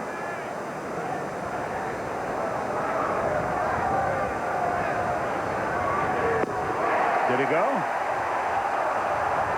No. Nasty pitch. Boy, he did a great job laying off of that. Yeah, that was close. Watch this to see if he swung. We have seen shorter ones called. That's a tough call for the umpire. I'd like to see the other angle, see if it was a strike. Boy, was that a good pitch. Up the middle, Lofton gets a hit after the reprieve. Glavine around second, pumping toward third. He will make it without a play. So Lofton delivers, and Mark Lemke is the hitter. After almost being called out, Lofton rips a single to center, and the tying run is 90 feet away. Here's the pitch that created the problem here in San Francisco.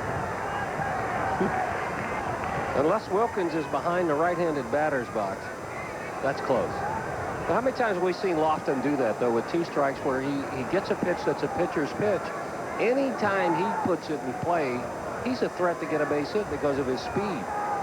And if an infielder has to take 2 steps either way to glove it, you're not going to get him.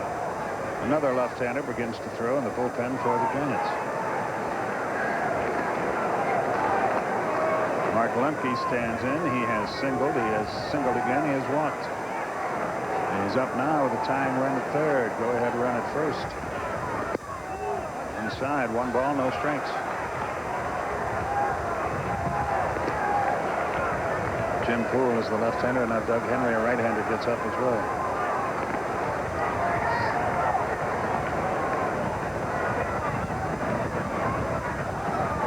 Line drive down the left field line. Fair ball. That scores 1. Watch Lofton. He's around third. Here's the relay. They're going to have to hold him. It's a double for Lemke and a tie game. There was no chance for him to score on that ball because Lemke hit it. If you had to criticize anything, you'd say he hit it too hard. But you can't say that, and the game is tied. Looking for something to handle up, pulls it. Bonds did a good job of playing the wall. It bounces right back to him, and he wastes no time and hits the cutoff end. Here's Lofton. Watch him hit that high gear. He takes a peek here, but once he hits that bag, he's in the hands of Bobby Dews, and the ball as close as you can see. Third baseman waiting for it. Good, smart call to hold him up there. So Dick Pohl is on the mound again. You can shut the books on Taveras, a third of an inning. No hits, but a run and a walk. And that walk has come home to roost. And an unfortunate inning for Reeder, too. He pitched well enough to win, but he'll have nothing to do with this one. He's got nothing to show for this one way or the other. Tom Glavine is off the hook, at least for now. He pitches on in the game. And the other importance of that hit is it gets him to the bench for a little rest. So Chipper Jones is the batter. Chipper today is 1 for 3, and that was a bunt single.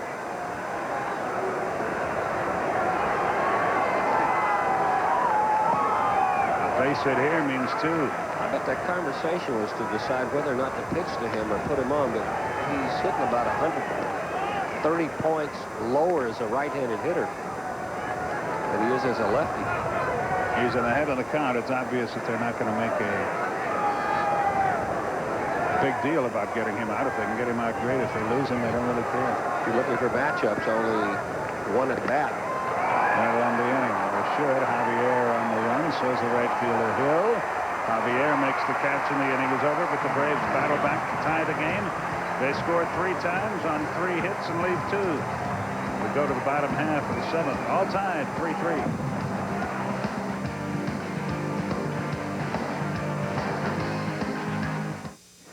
Too bad about that headache, hun. I guess we're staying home. Hold it here until a garbage bag lands in foul territory. But the wind catches it and blows it into the seats. But now it's gusting higher and higher and blows right into the upper deck. There's the play-by-play story on that. And Snow leads off the 7th. He is singled and fly to right. Brand new ball game, tied at 3. 7 hits for the Giants, 6 for the Braves.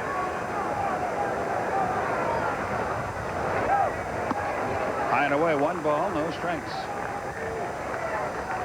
No telecast tomorrow because there's no game.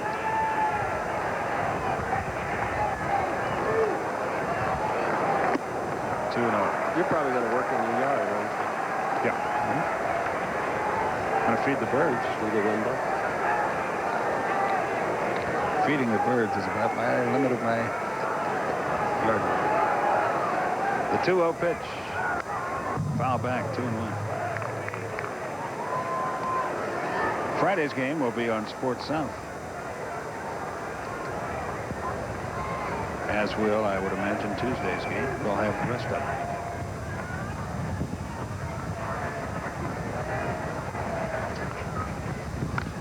Fly ball into short center field. On comes Lawson. Andrew Jones as well. And he crosses things up, and it drops as a hit. He called for the ball, and then he stopped. But Kenny Lofton almost certainly had no chance. We were talking earlier about any ball hit straight towards center field on a day like this, you immediately start looking for the right fielder because the wind is going to blow it to right center. This ball is headed right for Andrew Jones, calls him off, then looks, and then by that time it drops in. And that is scored as an oops. Miscommunications out there. Every fly ball on a windy day here is an adventure. This guy Miller hit .330 for the Giants last year and 200 and some at bats. He's putting here, takes it low. He's hitting in the 9th spot on the order. He's out of Southwest Missouri State College in Springfield, Missouri. See, they give him a hit on that, but there, again, is your argument. Team error. Team error. There is no way Tom Glavine should be penalized for making a good pitch and popping the guy up. The pitch is swung and hopefully foul tip. It was because Snow was winning. But he will have to return to first. 1-1 the count.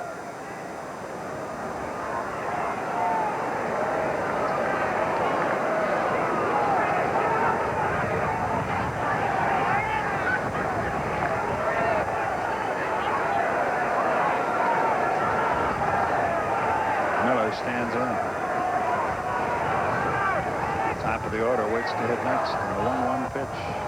He's butting, and it's a good one back toward the mound. Tommy's got only one play to make. He makes it. Runner at second, one out. 1-4 sacrifice.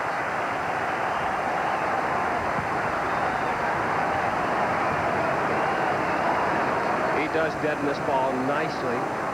Pushes it toward first. Forces Glavine to field it. Not even any thought of looking toward second. Once you've played for a while, you know there are certain areas when you pick up the ball and when a bunt is put there, you know you're only going to get one out, so you go ahead and take the out that you have. Jose Vizcaino, the batter, he's 1 out of 3. A solid single to right center.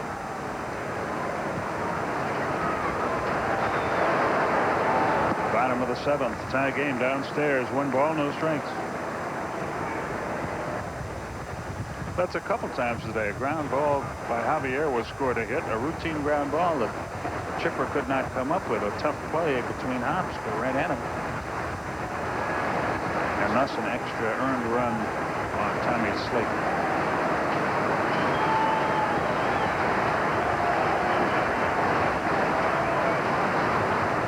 Oh, that really hurts. Runner to third. He's around third. He'll hold there. That changes the whole inning around. Infield has to come in now. That's going to be a wild pitch down in the dirt. May have hit the front of the plate. Let's see if it catches right on the front of the plate. Actually hit on the back of it. Looked like Javi Lopez tried to backhand it. Skipped off his left shoulder. Right on the back of the plate. Instead of just trying to knock it down, he tried to catch it. And you're right. Glavine in a jam now. Now you got a guy who doesn't strike out much hitting. You got the infield in. The wind is blowing. Brad Clontz, Alan Embry in the bullpen. And a right-hander up for the Giants as well.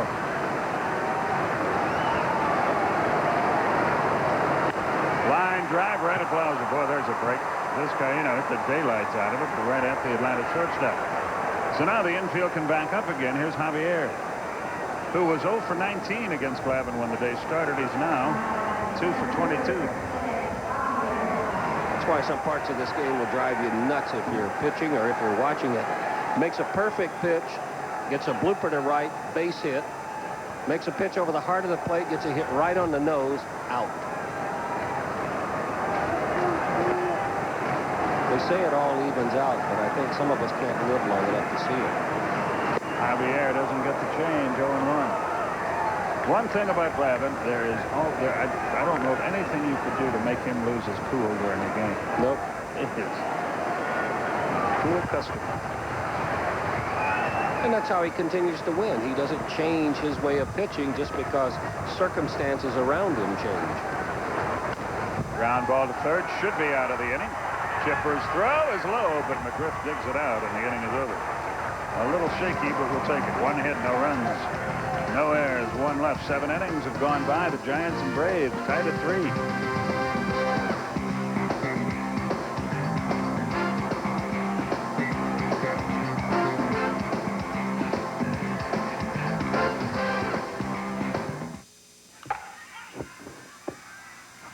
It's tough. Ball game. McDowell finally won one. Milwaukee lost to the Yankees. Rogers the win, Lloyd the save, and everything else in the American League coming up under the lights. It brings you up to date on the Delta scoreboard. Hey, Don, thanks, buddy. Hey, you're okay, pal. Fred McGriff leads off the 8th inning against Rich Rodriguez. Curve outside, 1 ball, no strikes.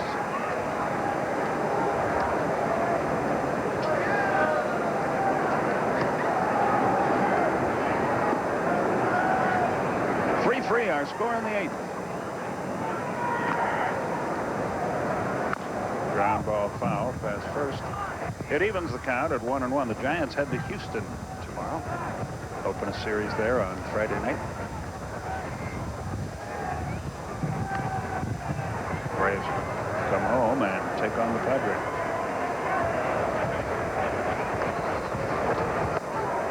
Two balls and a strike to McGriff.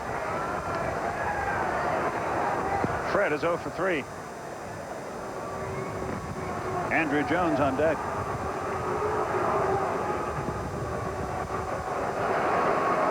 Doug Henry in the Giant bullpen. Line drive fair into the left field corner. Bonds plays it perfectly. He'll hold him to a single. Boy, there's a big play.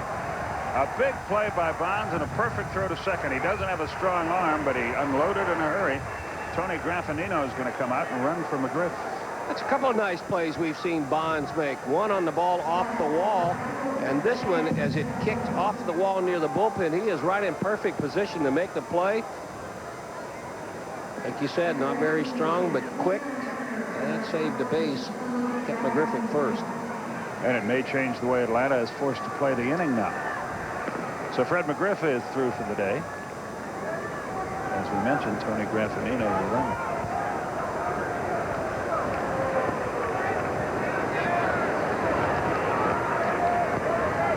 Andrew Jones hasn't been called on the bunt many times. Let's see if he's called on to do so here. The throw to first was to see if Jones would tip it off by sliding his hand up the bat. He did not, which doesn't mean he's not bunting, but he hasn't let him know. What you find out, too, is that a lot of guys who aren't called on the bunt don't practice bunting a lot, so it's hard for them to, first couple of times, to get a good one down. He shortened up as if to bunt, but he didn't square around at all. It was almost as if he was bunting for a hit. And that's another thing you see hitters do a lot of times, try to bunt for a hit. They call it sacrifice because you give yourself up. You trade the out for a base, so squaring around makes it a lot easier. And that's the big play by Bonds again. If the runner's already at second, Andrew Jones is wailing away here. Yep. Could take a shot to the right side to move him over, might end up with a base hit. The 1-0 to first. Tony is back. Graffinino, a great big guy, but he runs well. 3-3 in the 8th inning. That's the situation from Candlestick Point and 3Com Park.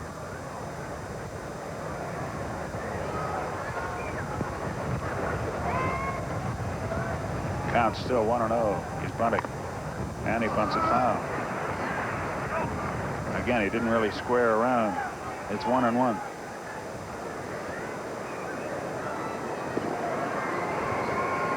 It's like a guy trying to bunt for a base hit. It's not really squaring around and making sure that you have the ball out in front of the plate. You mentioned Graffinino with good speed.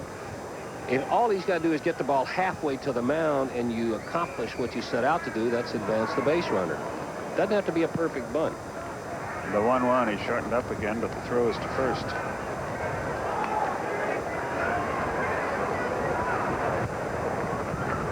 Bobby Dews runs through the signs at third.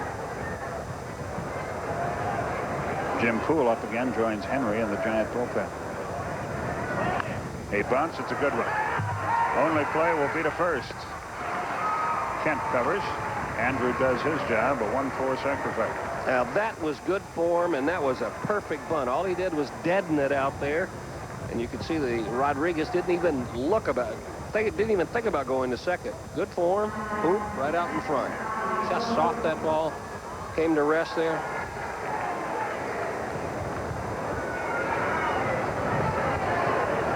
So Jones returns to the dugout, and high fives all around, and Javi Lopez is the batter. Another gust of wind, and time is called. Something is blown down in the right field corner. There's a security guy running around over there. And now all appears to be as it should be. Runner at second, one out.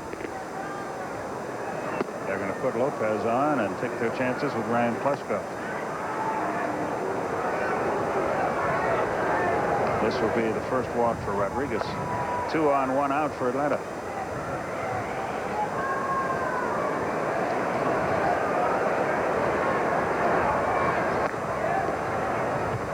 There's ball 3, and as day follows the night, here comes ball 4. 2 on, 1 out. Could be a tough at bat for Ryan Klesko. It's the first time he's faced Rodriguez. If he has an at bat like he did earlier, where he keeps the front side close, stays in, and tries to hit it hard to left field, it'll be a lot easier. But Rodriguez can be tough on left-handers. Embry in the Atlanta bullpen again as Klesko stands in. He socked a 2-run homer against the left-hander Reeder an inning ago.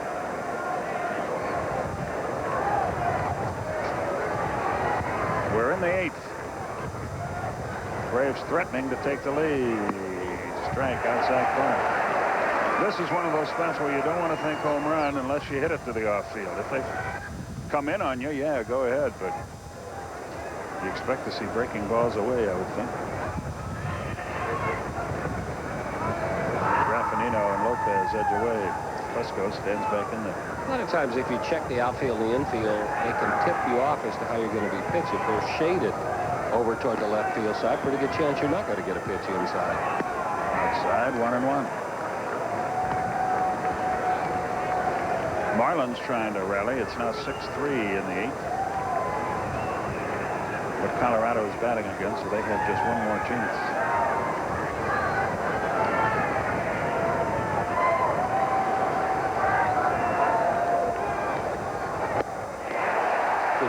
Tried to pull an outside pitch. It's 1-2. Jeff Blauser on deck. A right-hander, Henry, on the bullpen.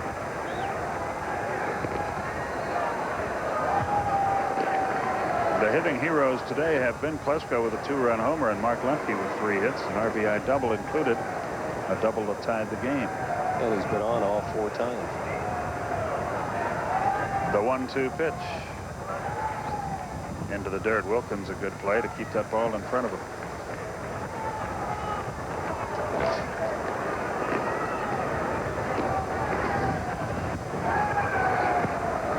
Rodriguez, who makes his home in the Atlanta area now, strolls back up on top of the hill.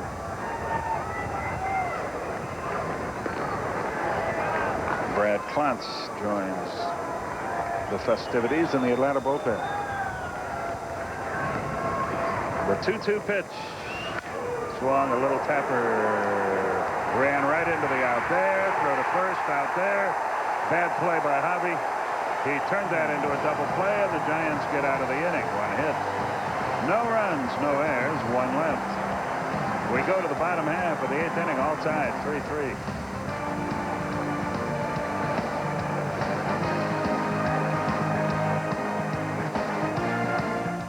Glenn Allen Hill is 1 out of 3. Scored a run. Glavine had pitched a lot better ball game than a 3-3 tie. He gave a couple odd runs in the first inning, but he's pitched out of a couple of jams. The Giants had leadoff man on in the 3rd inning. They had the leadoff man in the 4th inning. The last couple of innings, and the leadoff man on in the 7th inning. But he's made some really big pitches when they've had base runners on. Hill stands in there. And Tommy goes to work.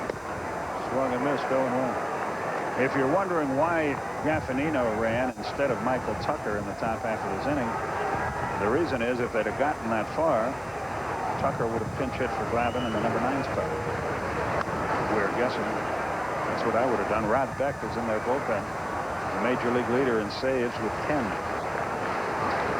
But he can't save it if they don't have the lead. 17,050 that paid attendance today.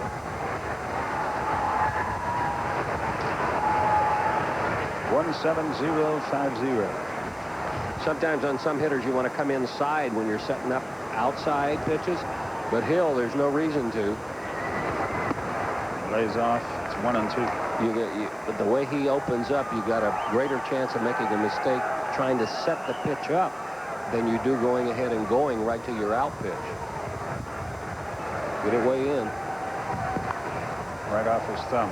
Still 1-2. We come out here and play the Giants again, and we play the Rockies again on that same road trip before either of those teams make an appearance in our ballpark at Turner Field. And we're through with this part of the league 1st or 2nd week in June. 1-2 pitch. Got him.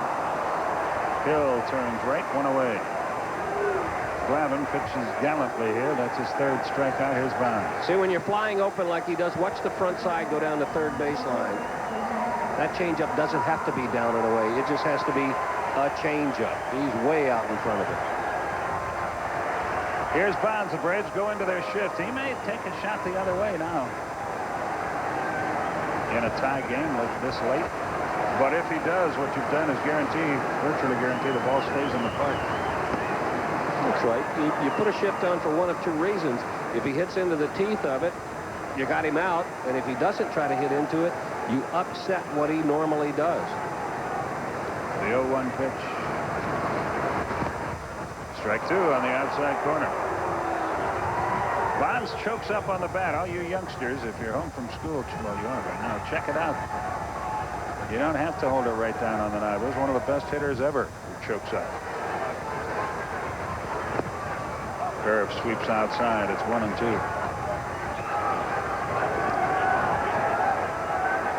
His 3-run homer is the Giants scoring. That came way back in the first. Braves got 3 in the 7th. He took a shot at left field. 1-2. Down on the count now. He's even more likely to go that way. And the Braves pitcher's doing something different than the rest of the National League. They haven't walked him in 2 ball games. Jeff Kent waits on deck.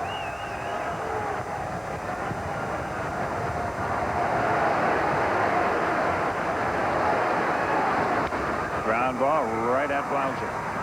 That's a 6-3, even though he's on that side of the infield, and Glavine continues to roll along. 2 out for Jeff Kent, who has 20 RBIs on the year and 4 homers. Got him with a pitch you don't see too many left-handed pitchers throw to left-handed hitters. That's a changeup. But instead of having it down and in, made it down and away. He just reached out, tried to pull it right into the shift. So Kent stands in.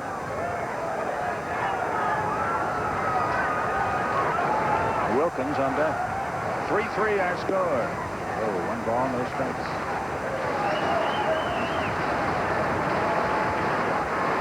They go to the 9th. Colorado leads Florida 7-3. Denver. Boy, that changed the pace. You remember when Jeff Kent came to the National League? Indeed, I do. He came from Toronto to the Mets. Trade that sent David Cohn to Toronto.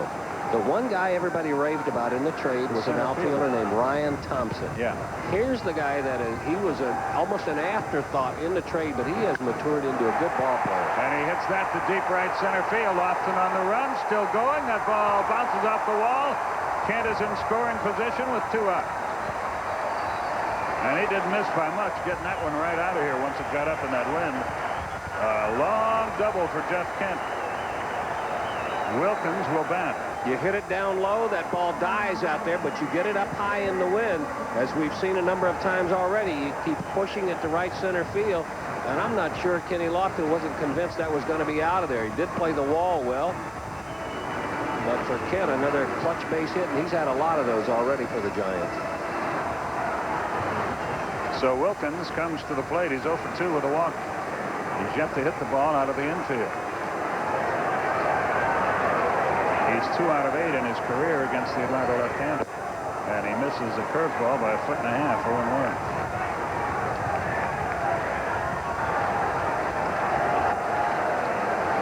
0-1. 2 out, a runner at second. Wilkins out of our part of the world, Jacksonville, Florida.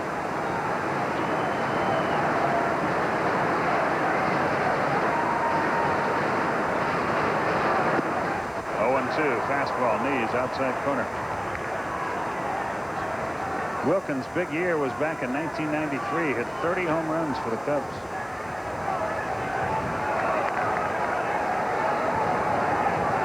The only year he's been in double figures in home runs in Major League Baseball. I'm a little surprised to not see Damon Berryhill hit it here. That didn't miss by much. Low fastball, 1-2. I see your point. Rich Aurelia is on deck. He would pinch hit next. But you're carrying 3 catchers, and you have a switch hitter in Berryhill. That's a big run out there. And it's still out there, and the inning is over, and Glavine, boy, he is tough. 4 strikeouts for Tommy, 1 hit, no runs, no errors, 1 left. We go to the 9th inning with your score. Giants and Braves tied at 3.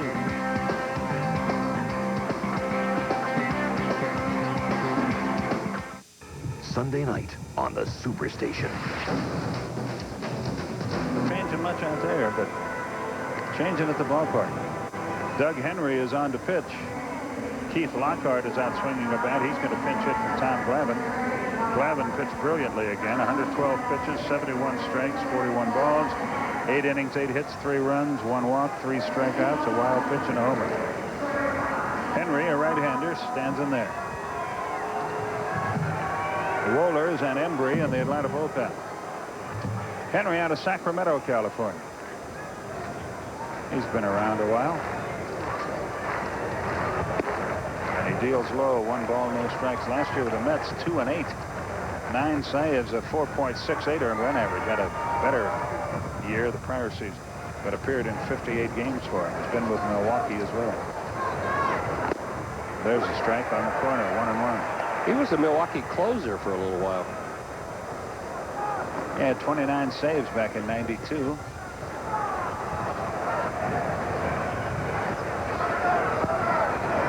Swung, hit hard, left field, base hit. There's the strike. Blauser steers a single into left. Now let's see. Lockhart is called back here. And now Glavine will come out and hit. I don't know if he's going to pitch anymore in the game, but he's one of the best bunters in all of baseball. So we'll see how Bobby Cox chooses to play it. He is not, just because Lockhart was on deck does not mean that you have to take Glavine out of the game. No, it has to be announced. The umpire has to signal to the press box for the PA announcer to announce it. That's a good move. If you had a runner at second or at third, then you would see Lockhart go ahead and hit. But Glavine is in there, and he can do this as well as anybody in the National League normally. He bunts, foul. Right behind the plate, 0-1. Wohlers throwing, Embry throwing. If the Braves score, you'll see Wohlers. If they don't, you see Embry in all likelihood. Unless Glavine pitches on this cool day in San Francisco. It's only about 63 or 64 degrees, bright sunshine. Wind blowing hard toward right.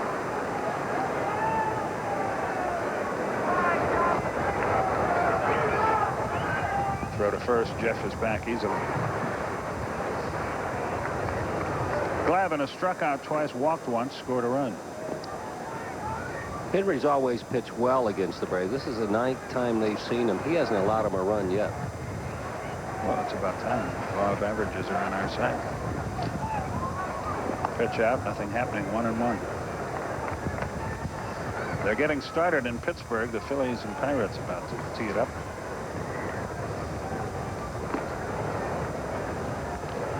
(3-3). Braves have the leadoff man on. We are in the 9th. Throw to first. Blauser back easily. It is now Glavine, Lofton, and Lemke, the next 3 scheduled hitters for Atlanta.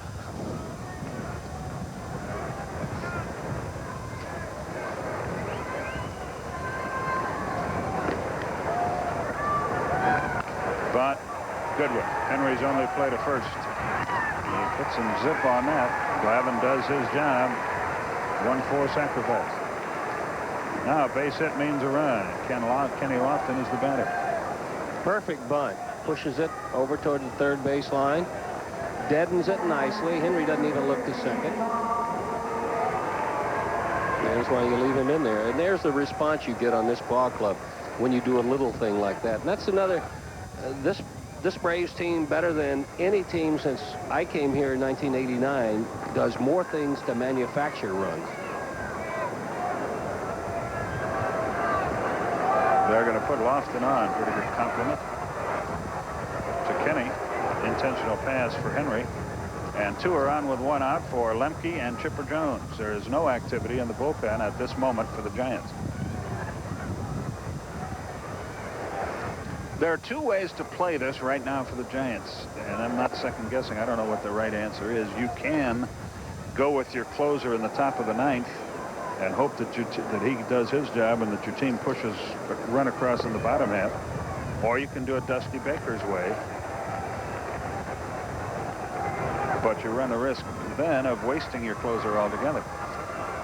But this bullpen has pitched so well. Well, I'm not second guessing. No, pointing out that they just feel confident with the job they've done early to go ahead and wait until they get the lead. well, if they get it now, it's not going to matter because he won't be involved.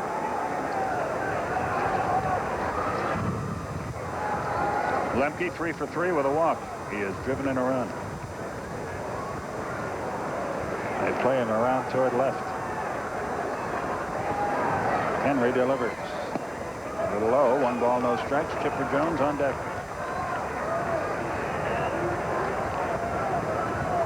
3-9-0 for the Giants. 3-8-1 for the Braves.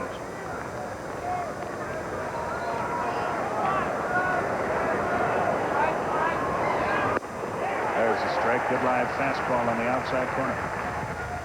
And again, the Giants defense tipping you as to what they're going to try to do to Mark Lemke. Everybody shaded toward left field. Anything into right center, he can run for a while, or down the right field line. Henry's trying to keep it down in the strike zone. He wants the ground ball. He wants Lemke to try to pull the outside pitch. Lemmer out of the batter's box. The 3 hits today has raised his average to 268.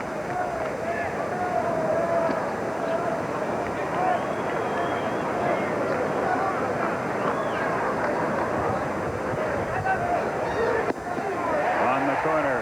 Mark didn't think so. He's in the hole. A ball and 2 strikes.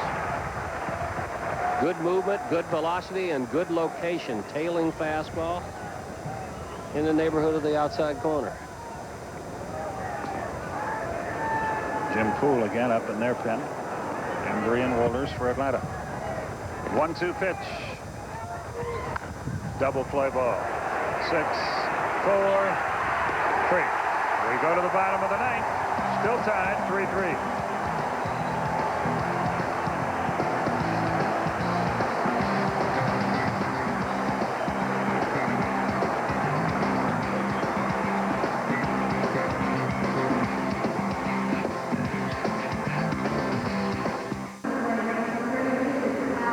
And I don't understand why he didn't pinch it for Wilkins either, but he didn't, so he pinch hits here to lead off the bottom of the 9th.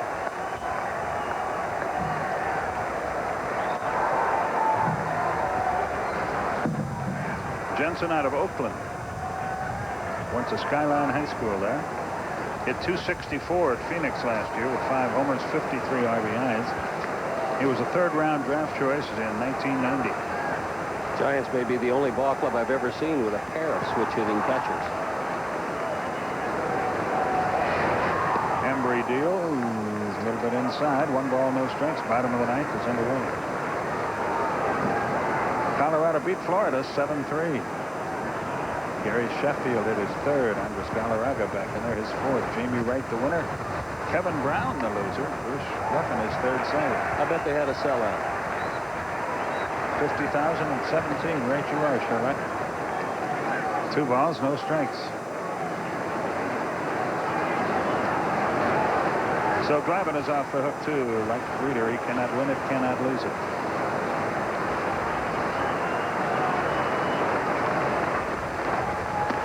Three balls, no strikes. A walk puts the winning run on base.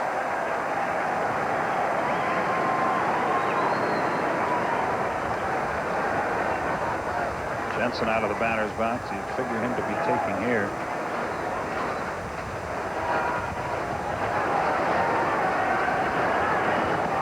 Almost to the backstop. So the winning run is on. Potential winning run, I should say. Not a good start. Here's J.T. Snow. And we'll get a pinch runner here for Jensen. Dante Powell, an outfielder, comes on to run for the young catcher who did his job. Dante Powell, one of their young stars of the future. He has good speed. Snow stands in there. You would figure a bunt, wouldn't you? Yes, you would.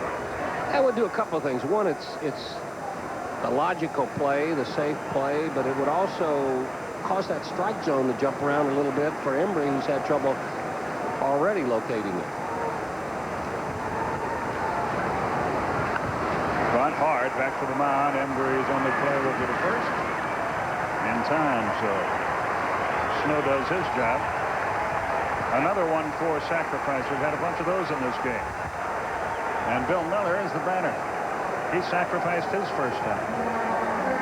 Probably will put him on, try to get the double play off the bat of Vizcaíno. And keep an eye on Powell out at second base. If they don't pay attention to him, he's liable to be sliding into third, where a fly ball wins the game. If the Braves win today, they can go up 5 over the Marlins.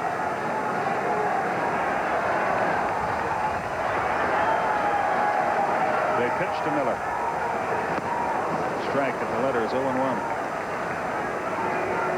Miller, as we mentioned, hit .330 for these guys last year.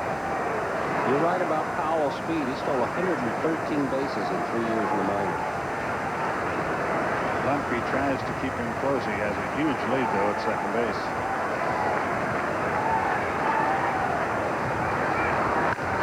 Base hit right field. Andrew Jones has a cannon. Here comes Powell. Here's the throw. He is safe, and the game is over.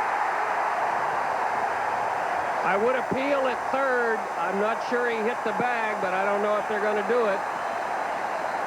Andrew made a strong throw, but up the line just enough to let Powell slide in with the winning run. And the Giants have kept the Braves lead at 4 games in the East. Before we go to commercial, let's look at it again, Don. Give some credit to Miller. He hit a good pitch out and away, didn't try to pull it, found the hole, and that speed really came into play. Take a close look at the bag, see if he catches that. He really looked like he missed it.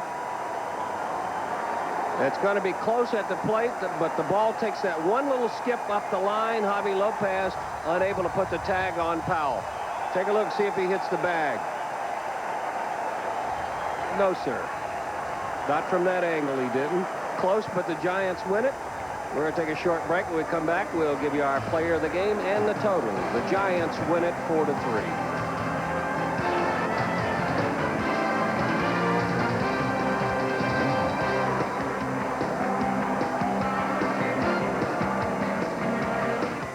Home Depot is very serious about paint. We want to be your paint store. We have drop cloths and sponges and brushes. And we can custom tint anything. I mean, you could bring in your shirt and we enables him to get around the tag of Javi Lopez to score the 4th run, the winning run. Some clutch hitting for Miller. He is our AutoZone player of the game for his game-winning RBI in the 9th inning. Here are the rest of the numbers. The Giants, 4 runs, 10 hits, errorless ball with 7 stranded. The Braves, 3 runs, 8 hits. They had 1 error. They stranded 8. Henry runs his record to 2-0. He hasn't allowed a run for the Giants. Embry takes the loss. The leadoff walk to Jensen killed him. Homers by Bonds and Klesko. And the Giants win it 4-3. 17,050. Skip. Okay, Don, thanks. The Braves next.